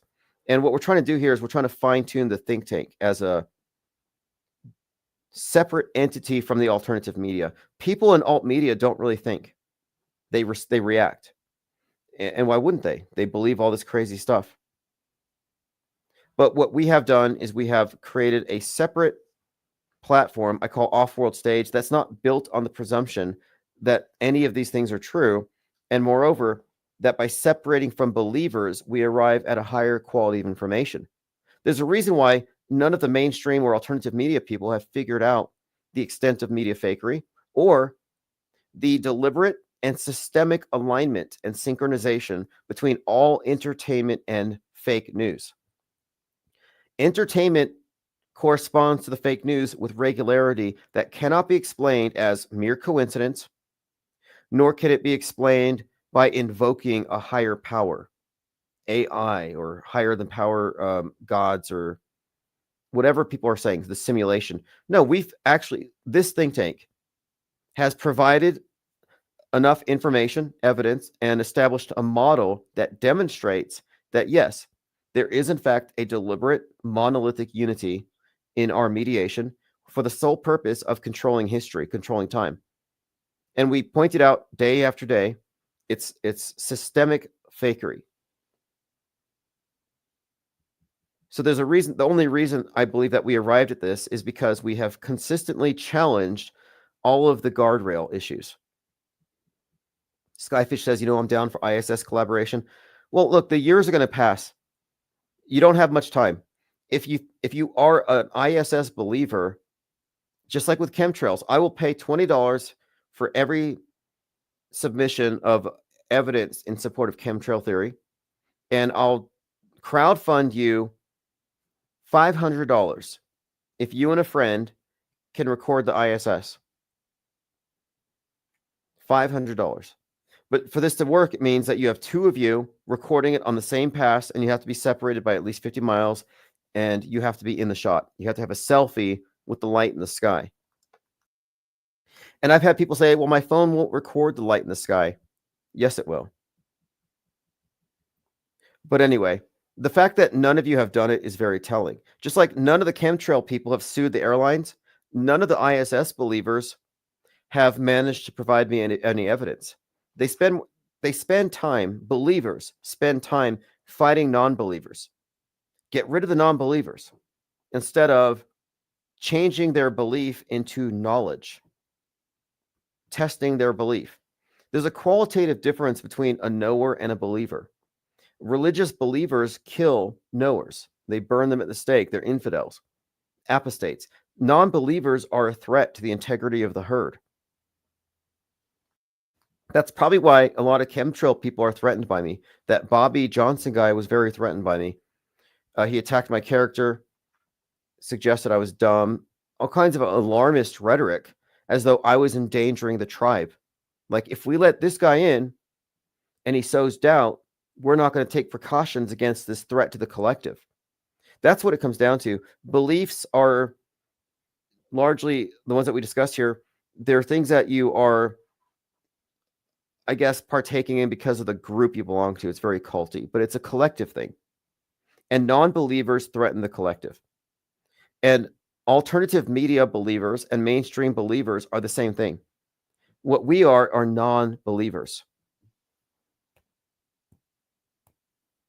And if you're not a non-believer, then you've taken some leap of faith. You've trusted a blue check. You trusted a mediation source that you think is valid, which means that you've outsourced your perception. You've compromised your reality. Well, Steve, when you say, like, I know you're not threatened by me necessarily, but you're challenged, I would say. Oh, yeah, I'll put the StreamYard link. And look, a couple of things too. It's disingenuous to say that you believe in chemtrails, but you're not afraid of them. No, you're afraid of them. You can't tell me that you're not afraid of it. Sorry, but it's scary. How can you tell me that you're not afraid of it? Like, I'm not afraid of these toxins, these chemicals that are killing the plants, wiping out the human population and destroying the earth. No, you're scared of it. I'm not saying you're a coward, but it's like, you should have a healthy fear. Like, I have rattlesnakes out in the foothills here.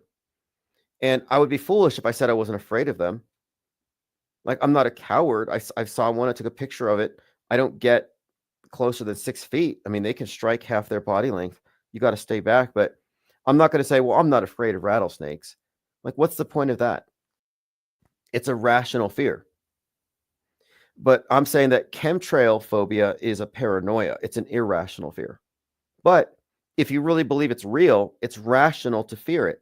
So no, don't hold back. Don't hold back.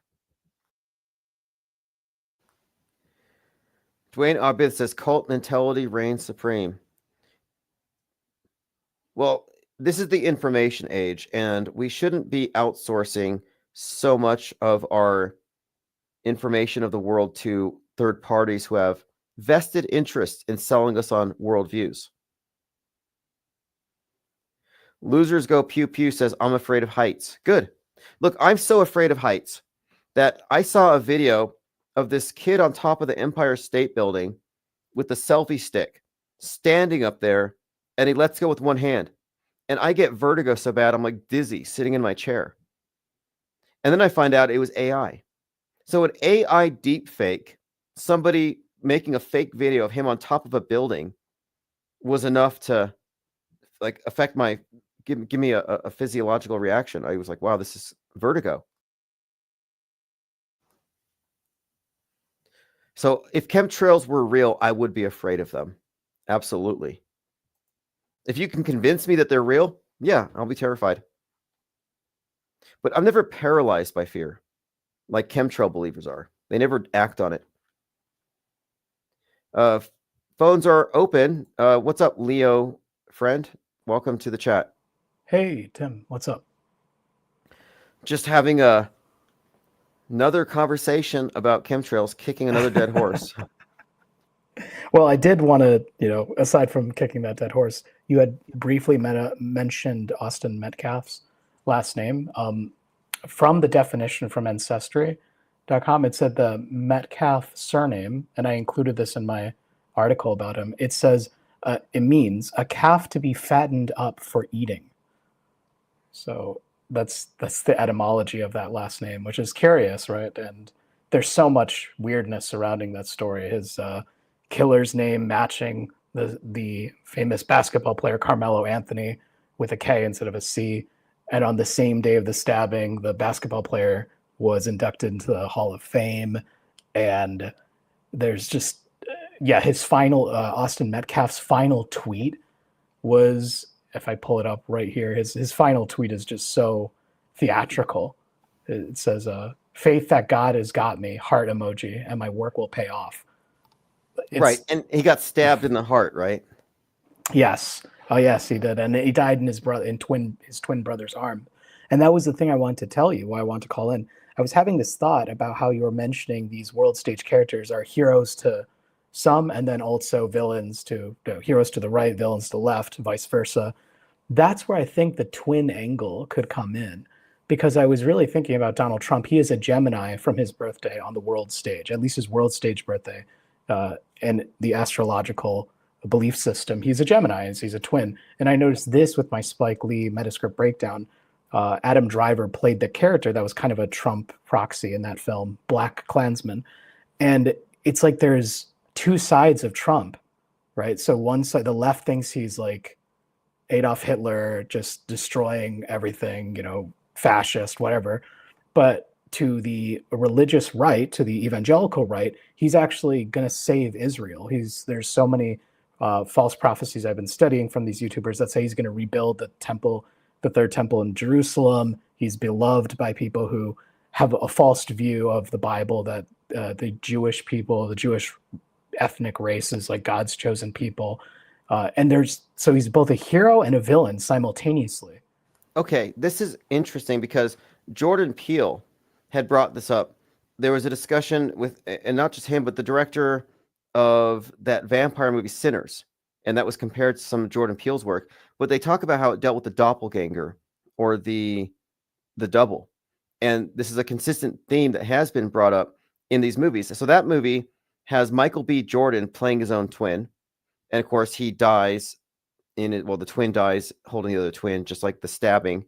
But the connection here with that movie and that psyop is the twin thing, the stabbing scene in particular, but also the general context of the race war narrative they've imposed over that particular psyop.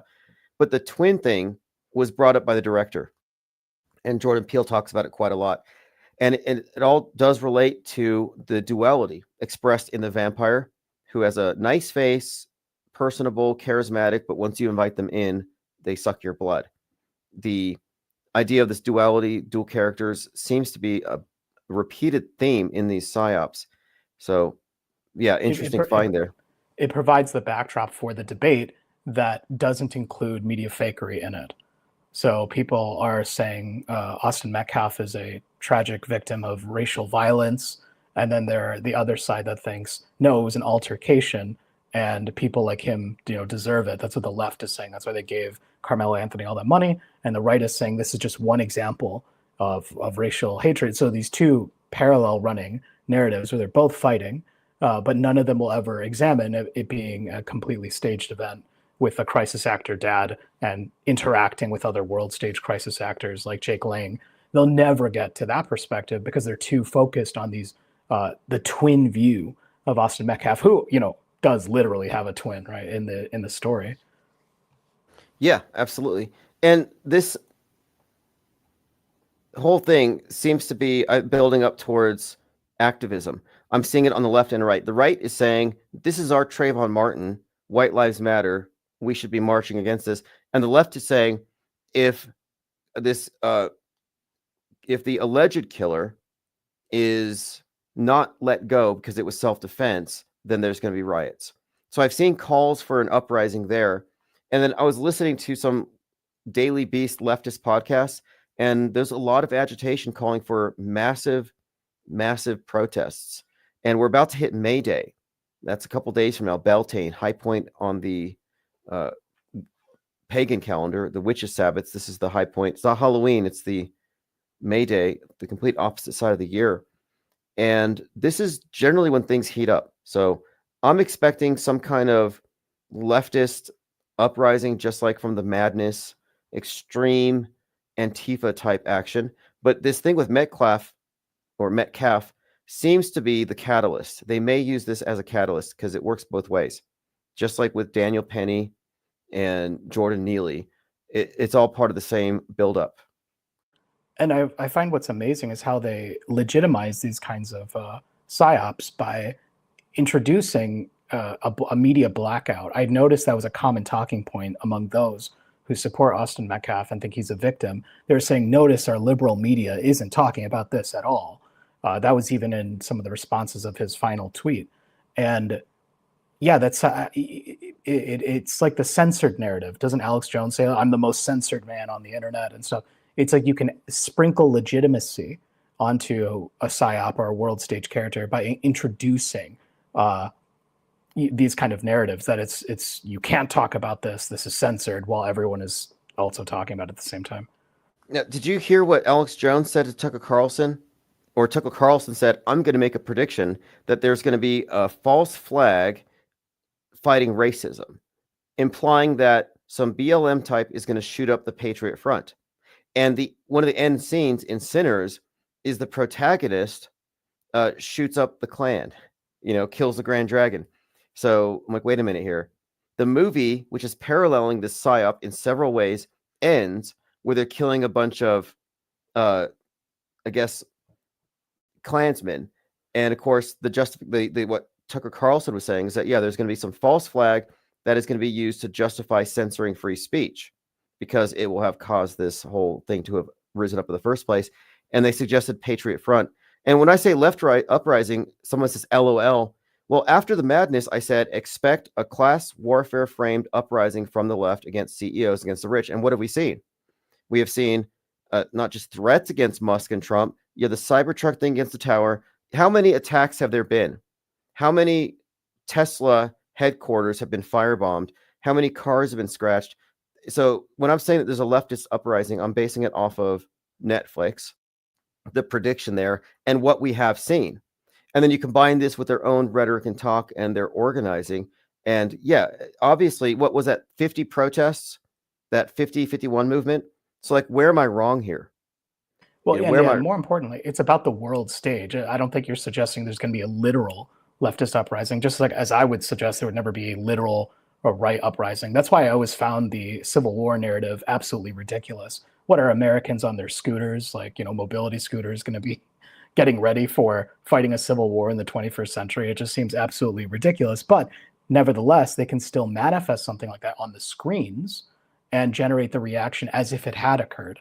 And that's the kind of stuff that we're talking about here. Let me add something here, because he says it's not an uprising. Well, maybe you're just getting into semantics here, because we have a movement that has arisen over this idea that it's justifiable to kill a CEO, that he's the oppressor. The class warfare thing has been thrown into it. Luigi is a symbol of this, and this uprising against Musk and Trump.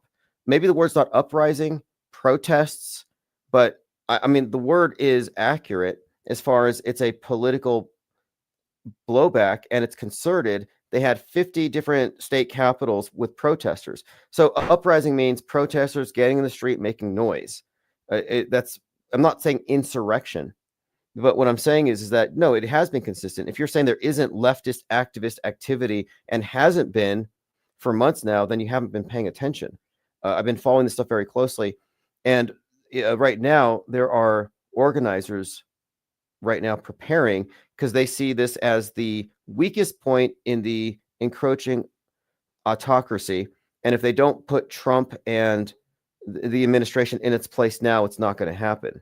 So this is just leftist rhetoric, and it's consistent with what we're seeing in all of the predictive programming, and it's nuanced. I mean, this is not like broad strokes. Yeah, and you brought up Sinners. That movie is very much tailored for more leftist views, right? It literally paints the the white race is vampires, right? But concurrently released, The Monkey, I saw that kind of as a right-wing coded film. It's not overtly right-wing, but it does have a bit of subconscious racial agitation, because the story of it is that when you wind up that cursed monkey toy, it causes a stochastic violent death to just someone, right? And the dad, the main character, his son is adopted. Like basically his wife divorces him, and she marries Elijah Wood, and Elijah Wood is seen as just this absolutely annoying guy. And he published books on Christianity, like Jesus's dad. And there's this subtle like cucking narrative, like he's letting his son go with him. And it's fascinating that in the Austin Metcalf story, there was a serious discussion about people questioning the legitimacy of Christianity, because the dad, being Christian, immediately forgave. He's like, I forgive Carmelo Anthony. If anything, I feel sympathy for what he did for killing my son, right? Like, what? It's just, Right. It's very bizarre. Jake Lang highlighted this. Jake Lang called him weak. And so I saw this story emerging, and then I realized, wait, Jake Lang is a major January 6er. So he's a Fed. He's an actor. So now you got a provocateur, a Fed, an actor, one of the leading January 6th insurrectionists. Now he's the face of the PSYOP regarding Austin Metcalf as it's being sold to the right wing. Like, hey, look, you should be outraged about this death. Let this be your martyr. Let Austin be your Trayvon Martin and rise up. And so this instigator being connected to J6 tells you that the whole thing is fake. And so given that, now its connections with that movie are even more relevant. And it's Caucasian twins that are the main characters of that movie. Hal and I forgot the other guy's name, right? And just like in Sinners, his twin brother doesn't die in his arms, but he dies in front of him. And there are these swords that fall down in this elaborate, like Rube Goldberg trap machine thing that leads to a cannonball getting shot in his face. But before, it shows these swords very clearly, quickly spliced and falling down, and then he gets shot. And he dies right in front of him, right? So we have two movies, okay, about twins where their other half dies in front of them, running parallel to this highly racially motivated PSYOP, where a twin died in the arms of their other twin brother. It's just consistent. Okay, so Jordan Peele talks about the twins, the double, the doppelganger. It's a recurring theme in all his movies. He said Nope was inspired by the George Floyd spectacle. And what was the main thing about the George Floyd thing? Twins. Twin cities. His twin, Steven Jackson, was center stage at the very beginning. And then there are numerous connections between that Twin Cities event and the Twin Tower event. When you get into the symbolism of Twin Towers being hit at 8:46, George Floyd, Twin Cities being kneeled on for 8:46, the sun set on that day, which is Memorial Day 2020, in the Twin Cities at 8:46. So the twin theme was a huge part of that as well. And this is a big part of Jordan Peele's work, from Nope to Get Out. So there's, again, it's matching what we're seeing on the world stage. This and twin most theme. and most importantly, in real events, in real altercations or real scuffles, right? Like these kinds of alignments aren't there. So it's kind of ridiculous when people claim, oh, you just call everything fake. It's like, no, you think these stories are everything. That's the that's the way they need to really understand. It's like, we're not saying all news is fake, just the big ones that you are so emotionally invested in. Those are fake, but that doesn't mean that's everything. So whenever I hear someone say you just call everything fake, I'm like, man, you're starting to think all these scary stories you're being told by the news are everything. Yeah, I can't even get that far with people. I don't even try, but I don't have anybody in my personal life that even watches the news. Like, they literally are just default believers in mainstream. And that's how it works. Mainstream mediation requires zero effort. They're low information believers. And low information belief is not as heavy as informed disbelief, which is all I advocate. Informed disbelief. I don't believe in chemtrails because I'm informed about condensation trails. Whereas you believe in chemtrails, chemtrail believers, because you have very little information. And for you, it's a question. Now, it's not a valid question, but you're a low information believer. You believe it for very little reasons. And that's the mainstreamer. So mainstream belief is very shallow by design, low effort. Well, I think an important point is that even if you don't watch the news, these narratives do like percolate through social media and other avenues. And to be clear, so everyone's wondering, I do not talk about this kind of stuff in meat space. This is only in cyberspace with my online friends. It's pretty funny. I've even thought about this concept that we're all twins in a way, that our online self, our online activity can be may perhaps discuss things that you wouldn't discuss in real life. And I think what we're headed towards with the disease X isn't necessarily censorship of the internet. Well, I'll explain in a moment. It's leading for a total unity of all activity will be identified to who you are, a biometric association with your IP address. So basically, you notice this right now with like Amazon and other places. They're always encouraging, oh, you should generate a cryptographic biofingerprint so that you don't need to type a password. Just do this. And the reason for that is then the activity that is generated from that account will be guaranteed to be coming from this real life person. And I don't know if you know this, Tim, but free speech is deeply tied to anonymity. They are one in the same. Without anonymity, there is no such thing as free speech. That's like the Federalist Papers were published anonymously. I don't know if you know that. And yes, it can be abused. Yes, it does have problems, like I'm aware. But that's really, I think, where it's headed towards. It's like, once this horrible calamity, whether it be a right-wing terrorist attack or some kind of domestic event, that I think will usher in, a new internet where you have to be re-identified by who you are in real life. That wouldn't bother me. Honestly, it would not, because there are so many anonymous people out there who make the internet terrible. All the spammers, all these disingenuous types. I mean, this channel, we're the ones who doxed one of the main Q droppers in the whole Q thing.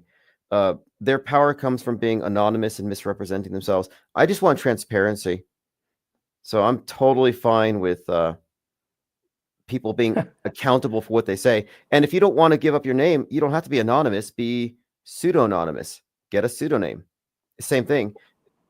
Well, that's what I'm explaining, is that, like, I think in the future, to be able to participate in big sites, I don't believe this is going to be like the entire internet, but I do know one of the reasons why my YouTube channel was banned is because I never verified. And they said, like, you can verify by scanning your government ID or by sending a video with your smartphone of your face and stuff. And I was like, no, I'm never going to do that. I had my YouTube account for 17 years. Okay, 17 years, and it never, right? But it got banned because it claimed my channel was spam and deceptive practices. And I was like, what? So this is, I think, what we're headed towards with the, you'll have freedom of speech, but not freedom of reach. So to be able to get on these big platforms or whatever it is in the future, they will self-enforce verification, biometric verification. And yeah, I get that anonymity certainly enables spammers, anonymous trolls, all these things, but it is like, it's just necessary. It's one of the aspects of the internet. And I really think that's what will be the end product of Disease X. Could be. I've always found that, like, I differ on this in that I think the anonymous thing is a way to be unaccountable, and I'm all for accountability. And I think that the anonymous thing is maybe in some places, but I don't know, maybe it's a concern. I just don't have any illusion that anything we're doing is really anonymous or private. I mean, we recently learned that Netflix had access to all of our Facebook DMs and our browser history. So I don't operate under the presumption that there is any privacy anymore. Well, I think you should, because I can speak about this from, I guess a perspective of some authority, that I'll tell you that's actually a psyop. The Edward Snowden character and that entire psyop, which had an Oliver Stone film, by the way, made about it, it is exactly that. It's a psyop to scare people into thinking the government knows more about you than they actually do. I want you to know, in the new era we live in, data is more valuable than money, especially in the machine learning future that we're headed towards. And your personal information is valuable. Okay, do not give that. And corporations, these individual companies, they're very stingy with their data, right? They will only participate if they get a subpoena or if they have to legally hand over the data. They don't just give it over. And I'm sure with the Facebook Netflix example, I'm sure that was a massive purchase on Netflix part. Like they must have, and you know that companies like Google, Facebook, Meta, and some of Microsoft services, these are data companies, right? So they make their money through selling data. And in that sense, yeah, but if you never provide real information, then they're selling garbage data. But so many people have been tricked into voluntarily giving that information. And I do not want to merge with the screen. I have a meat space life where I do stuff in real life, and I have like a cyberspace life where I just, entertain and discuss ideas that I wouldn't normally entertain in, a social space in real life, because free association is a lot easier in cyberspace when you're anonymous. You don't want a potential employer to look at your Twitter feed. Like that's understandable. And yeah, people need to safeguard their privacy for those reasons, and also stalkers. I would advise people never to hype up their birthday, like, oh, it's my birthday, and tweet about it, because I know from experience that information can open up all kinds of stuff, because I've been a stalker myself. I've had stalkers, and the way I deal with them is I find out everything about them, and the smallest minutia, little detail that you didn't think means anything, can actually open up a lot of stuff. One person, for example, the Q person we talk about, he hides himself online for years. He was completely anonymous. You know what gave him away? His mom's Facebook account. So it's like you could hide behind all these things. You can be a bunker. You can be off the ground. You're totally hidden. But then somebody in your family said something to you and you responded to it or you liked it. And now your whole thing's unraveled. And I've had that happen many times. That's what I mean, that privacy is kind of ephemeral. It's kind of impossible today. Chances are we've already put all the clues out there to be found by anybody. Especially now with these, models that are dedicated to parsing huge volumes of web pages by compressing it into a vectorized representation. They'll be able to search it more efficiently. That I agree. But if someone perhaps I feel like the younger generation has been groomed or taught to, you know what, everything's already out there. Just put all your information. Who cares, right? I'm like, no, that's valuable information. It's valuable data. At the bare minimum, if you don't care about, who you really are, if people know, at least don't give that to corporations, right? So you can have your entire browsing history, but it's associated with meme lord 420, right? That's fine. But when you start then liking your university or your family's tweets and stuff, now you're making that web that it can be associated. But it's good OPSEC, right? I get that. And that's where I really think that the final merging of the offline and the online will be this persistent biometric ID.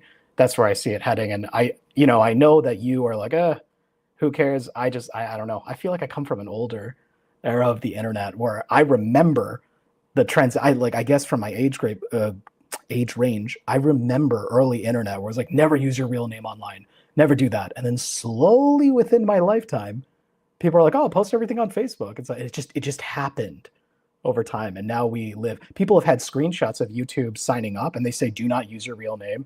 And then once it was acquired by Google, it was like, please give us your real name, your phone number, and all this stuff. And they're combating spam, right? We are in a total self-surveillance society. It's like 1984, but voluntarily. Orwell did not predict this. Yeah, that's the main thing, because even the trying to find out who someone is, it comes from publicly available information that was posted online. That's why it's like you see these big leaks and stuff. And it's like these were either the other end of a DM, meaning the other person leaked it, or it was publicly posted, right? Hacking required, right? So a lot of the information is just already out there, but if you're careful about it to know, and I think we're heading to a time where they're going to want that persistent matching, because it's very useful for employers, for government and everything, if you could just type in someone's name and have everything about them and not have a separate version of yourself that's partitioned. But that's a big discussion, so sorry, I don't want to keep your show going for so long. No, that's fine. I mean, it's an interesting take on it. At this point, yeah, I think it's over. I think privacy has been, culturally, we've moved away from this idea of privacy to where now everything is commodified, made public. The idea of keeping stuff from the public, having a private life, is kind of like archaic now. And you're right, it's a cultural thing. They've shifted it. And Can I say? Yeah, like you can sell your private life, reality TV. Like people will pay to see what's generally private. Can I say one other thing I just remembered about this movement towards total union with the screen by biometric verification? I think AI will play a huge role in that narrative because as multimodal generative AI is coming about, if you have all this publicly accessible data, like pictures or videos of someone, their voice, these streams, by the way, could easily be scraped and be used to generate a bot that speaks exactly like you or me. In the future, they will then say, you don't know if you're talking to a real person. So we need a universal authentication, biometric authentication that you are, this message was posted by a person, not an AI pretending to be them. Well, you still do have all the legal protections against impersonation and against the use of your image and likeness for commerce, for publicity that is not with your authorization. You still do have all the essentially trademark protections that are there. But it is true. There are people I know. In fact, there's this one channel that I follow. She's a psychiatrist. And at one point I noticed, wait a minute, sometimes she looks a little fake. And what I realized is some of her content is AI generated based on her voice and her likeness, and it is her content, but it's almost indistinguishable from her own videos. So she could pretty much continue the same age and never change and just put out videos into perpetuity without ever having to get in front of the camera ever again. And then I've also found people will scrape the content from specialized topics and then recreate it as a faceless channel and have it reworded by ChatGPT. So I can see content theft is huge and it's monetizable and it's a business model for some people. There are people who will look for a niche that's generating traffic and they will literally use AI and say, recreate this, but make it a little bit different. And then they will reproduce it with a faceless channel and there's nothing that can be done. Like somebody could scrape and farm this content and reproduce it better than me and outcompete me. I mean, maybe not this because it's kind of specialized, but in general, yes, this is a thing that's already happening and it's only getting better. And that's the main thing about voluntary, what's it called? I'm looking for voluntary participation in such a system is that I don't believe there's going to be any law requiring people to do biometric authentication. It'll be through the narratives, through these psyops, like maybe the future terrorist attack, maybe it'll be able to be executed because of a malicious use of AI or something like that, right? So people will naturally, of their own accord, be doing it.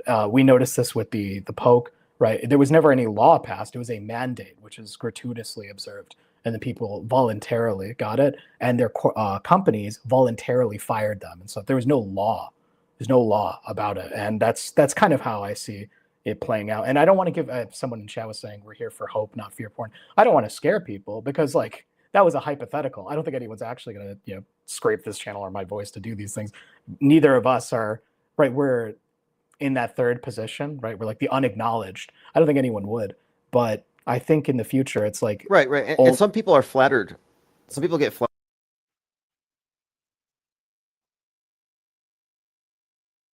Sorry, I think you just got cut off there a little bit. We're having a little connections, yeah. bit of a buffering, more gloom, sure, and how things are changing in front of our eyes, and it's a rapid process, and it's actually seemingly exponential. Some of these AI applications are just mind-blowing what they can do.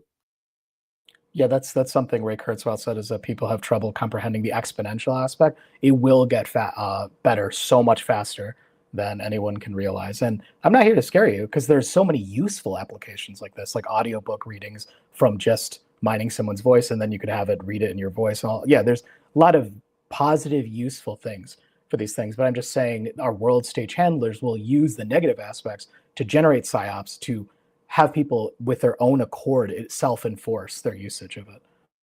Did you see that article I posted about how the University of Zurich did this study with a bunch of AI bots they deployed, and they found that bots are 6 times more persuasive than real people in changing people's opinions? Yes, and it's not surprising at all to me. Data is, like I said, data is the new currency. knowledge is power, but whoever coined that phrase, I don't think they thought about the data-driven society we'd be in now. And yeah, I always repeat that to people. Data is the new oil.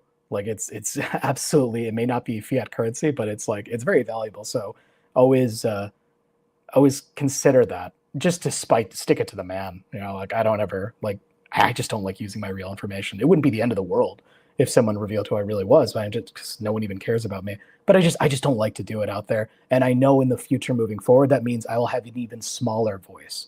Like I already had a non-existent voice, but I'll have like no voice unless I fully synthesize with my real life person online. Yeah, the new internet's going to be for the Neuralinked only. If you don't get the implant, you're not getting on board. Well, I think the Neuralink thing is total. That's another example of fake. Like I saw Elon Musk's Neuralink conferences, and I thought that was like such garbage. Right? He had like audience plant members and the EEG data that was showing for the monkeys. I was like, what? There's like just so much. It's one of the noisiest data types. I don't know if you know EEG data. So anyway, that. And by the way, when they were showing some articles about this, they said that Musk's company was killing monkeys. That's exactly the story in 28 Days Later. It's all about the. Yep. And I saw a trailer for 28 Years Later, by the way. And, there's a trailer for something else called The Thunderbolts, some Marvel comic universe production that's coming out soon. And the opening scene in the trailer was a bunch of stuff falling from the sky. So space junk Armageddon seems to be indicated by that. But I saw the 28 Years Later one, a zombie movie. So the timing of it's just interesting anyway. But yeah, the theme of it was that they are infecting us with mind viruses that cause us to be violent, but that they were abusing monkeys. And then the Elon Musk thing ties into this neatly, and it correlates with his disease X, how Twitter X has become a conduit for all the mind viruses that are going to turn people into the rage monkeys. There's actually a still from 28 Days Later where a monkey is like seated with the wires hooked up in the back of its head looking at a screen. And I took a screen cap of that and then put it next to the Neuralink demo. And I was like, you see, that means it's fake. I was like, that means the Neuralink demo is fake. I think that's a heuristic more people should adopt. For example, even like the chemtrails thing, like Snowpiercer, that's the plot of Snowpiercer, is that they did too much geoengineering aerosol spraying, and that's what caused an ice age. So I'm like, okay, that means that's fake. Yeah, that's the alt eschatology. You got the mainstream eschatology of climate change. Alt eschatology is stratospheric aerosol injections. Bill Gates blocks the sun. For sure. But anyway, yeah, thanks for taking my call, and bye. All right. Bye. Thank you very much for the call. Everyone, that's Leo Friend. You can get his articles at mindwar.page. Mindwar.page. But my experience with AI is largely around e-commerce. I took a bunch of tutorials. I was binge watching, just looking into the different possibilities, what could be done. And I have noted there's a tendency in Trutherville to look at AI as a threat, potentially a demon, or something that's going to take over in some bad way. And I looked into it, and the more I look into it, the more it's demystified, but the more I'm like looking at it as significantly transformative, but in a good way, a major leveling of the playing field. But the unintended consequences, the unexpected things are some of the more interesting, like how people are indeed able to create content by theft, but it's untraceable. Remixing people's content, no attribution, having it rewritten, it's essentially plagiarism. But on the bright side, because I've been thinking this could be a problem when it comes to, like, let's say Kindle, Amazon's ebook company, a lot of people who aren't even writers can just go to AI and say, hey, this is a book that I like. Can you give me a similar structure and rewrite it? So they're making their own books. They're getting their covers made with AI, ChatGPT, and they're publishing them. And they're being told by people on YouTube, yeah, create books with AI and publish them and get rich. The thing with this is that Amazon's quality control is already filtering out generic AI created content. If you create that stuff, your channel is associated with spam, it's not promoted, and their algorithm favors original content.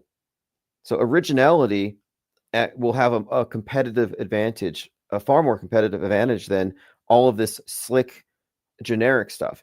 And readers know the difference. And readers are the ones buying books. Challenger Hoax says, who the hell is buying books? I hear that a lot. Amazon Kindle is growing 16% a year or more. It's a $29 billion industry. It's growing exponentially. There are more readers than ever before. More digital pages are read now every day than paper. So yeah, everybody's reading. Well, maybe not you, but it's growing, and a lot of it's not just fiction. I mean, nonfiction is actually kind of, I think, more popular. I'm not sure specifically the stats, but a lot of what sells are nonfiction, information products. But yeah, I do make AI books. Somebody asked me, Norbu says, why aren't you making AI books? I do. I've done a few, and it doesn't really write for you unless you're trying to create generic stuff. But what it can do is that it can serve as an editor. So you could write 50,000 words on a subject or even fiction, and you just give it to Grok and say, Grok, review this. Tell me what needs to be improved. What are the flaws? Where am I inconsistent? And do I have any other weaknesses? And it will give you a breakdown that you'd have to pay a professional editor to do. And there'd be a lot of time involved because they'd have to read it to give you a critique. But you can do it with Grok. So AI is useful if you're writing in general. Does it write for you? Yeah, it kind of can, but you have to proofread it. It has flaws here and there, but as long as you take the content that it gives you and you feed it back and ask it to review it, you can make it work. But is it bereft of creativity? Well, no, there still has to be the ideas. So it's not really writing for you 100%, although it's almost there, and it's going to get there. It's inevitable. But will it be good is the final question. I've tried it. Like I said, it has limitations, but it's kind of useless talking about them. It's like, well, it can only do this many chapters at a time before it starts becoming a word salad or it becomes too repetitive. But these are bugs that are being worked out all the time. One of the uses I found for it is I take an old manuscript and I ask it, what would you do to improve it? You could even take something you've written. Maybe you write a journal. Like, I went here today, I did this today. You take that journal, give it to the AI and say, hey, rewrite it from a different perspective. A third person narrative, or whatever you want to do. But it still does require creativity. You can create the facsimile of a book. It'll put the words in there. It'll be structured, but will it be aesthetic? Are we at the point where people can't tell?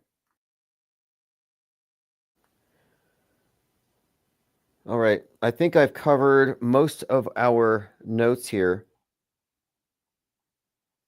I think the main point, though, tonight was from that Reddit article, the fact that they've deployed bots to change people's opinions, because we're often talking about influence agents, controlled opposition, who are just there spamming the same bad ideas to keep people on the same sheet. Well, that's been automated. And I've done it myself. I have a bot. One of my bots just got banned off of Twitter. They flagged it for terms of service violations, but it had a good run. And I was actually breaking the rules. I was going to see how far can this go. And the way it worked was anytime somebody mentioned chemtrails in hashtags, my bot would go respond. And then it would follow 10 of their followers and then 3 days later unfollow. But it had this process I'd set up to essentially counteract spam with good information and try to lead them to my site. That's kind of what I see going on anyway. That's kind of the game here, where I think they're realizing, I think the PSYOP entertainment complex can get rid of human agents. They can get rid of human crisis actors and just replace it with CGI. Vanden says, Cillian Murphy is in 28 Days Later and the next two films, and he was in Batman, Dark Knight, and Oppenheimer. Okay, I'll have to look into that particular character. The directors of these films, the Nolans, are significant content producers for the PSYOP Entertainment Complex. Jungle Jim says, like the video. Appreciate that. And if you want the archives, go to ips.monster. And at ips.monster, you'll get archives, you'll get newsletters and live stream notifications. And let me see if I can find the website, autohoax.com. I want to get a count right now. So right now we have 150 people in the video chat. And that's just YouTube, Odyssey, and Twitter. And then let me take us on over to autohoax.com, which is the hoax report. And the hoax report is like the Drudge report for the off-world stage. And if you create content from this perspective, media deconstruction, send me a message. Email me at timosmond007@gmail.com, and I will take your blog or your YouTube feed, and I'll put it on the hoax report. It's all dynamic content.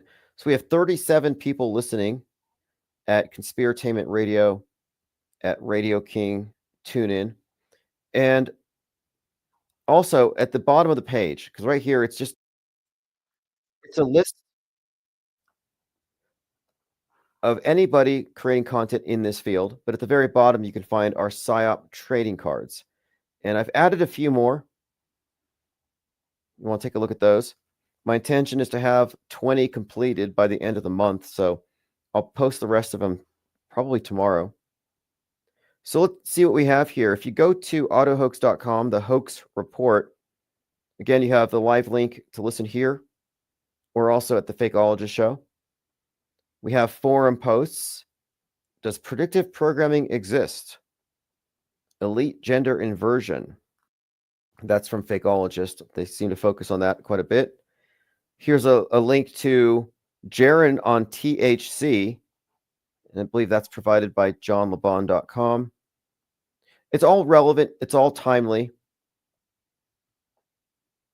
So if you go to autohoax.com, you can find all of the latest content from people in our side of things. I'm just going through. Here's some links from the caller. Leo called in. Prophets of Baal. Foreshadowing, not prophecy. That's good. I haven't read this one. Foreshadowing, not prophecy. The Hollywood directors are propagandists, not prophets. He says, if you've ever wondered why fictional movies, books, music, video games often foretell future news and cultural shifts in subtle and uncanny ways, you've come to the right place. Most will simply write it off as eerie coincidence. The more conspiratorial-minded will call it revelation of the method. Neither is valid, as both fail to account for media fakery and the mind war we've all been drafted into. That's a great intro to the concept of the world stage and how both sides are wrong.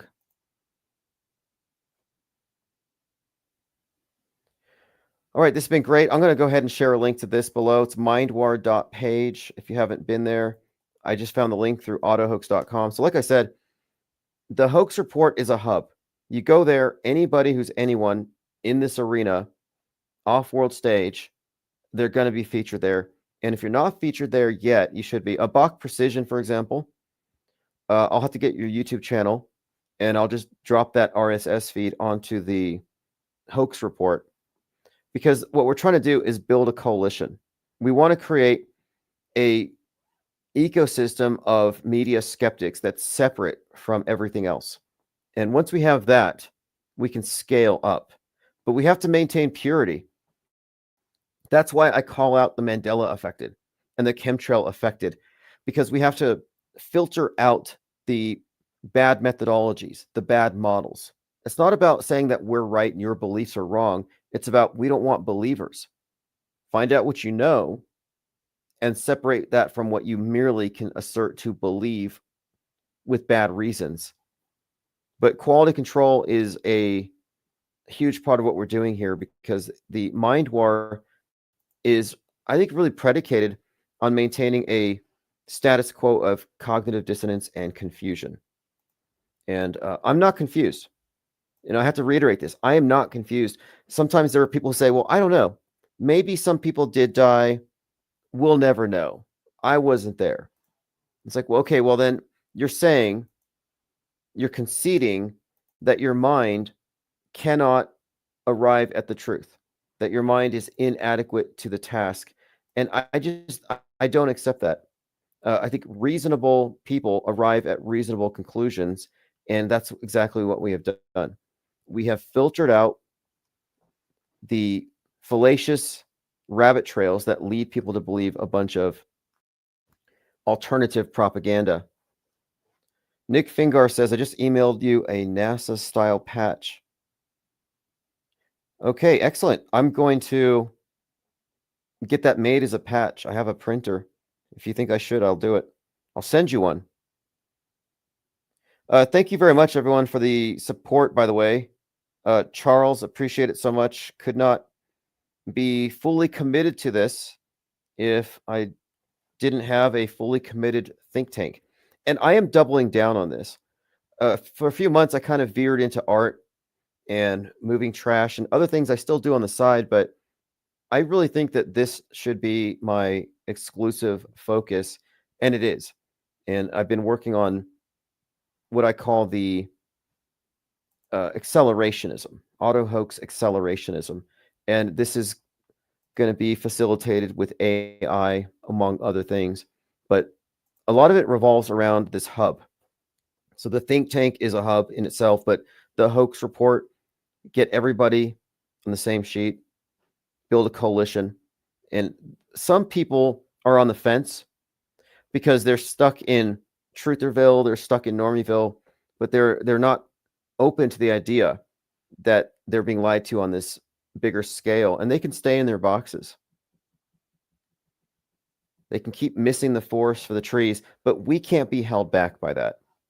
I mean, we have plenty of evidence, and we're building more and more, and the conclusions that we've arrived at have been vindicated time and again. So thanks for the comments and calls. This is Auto Hoax, or GTFO. We'll continue this conversation tomorrow.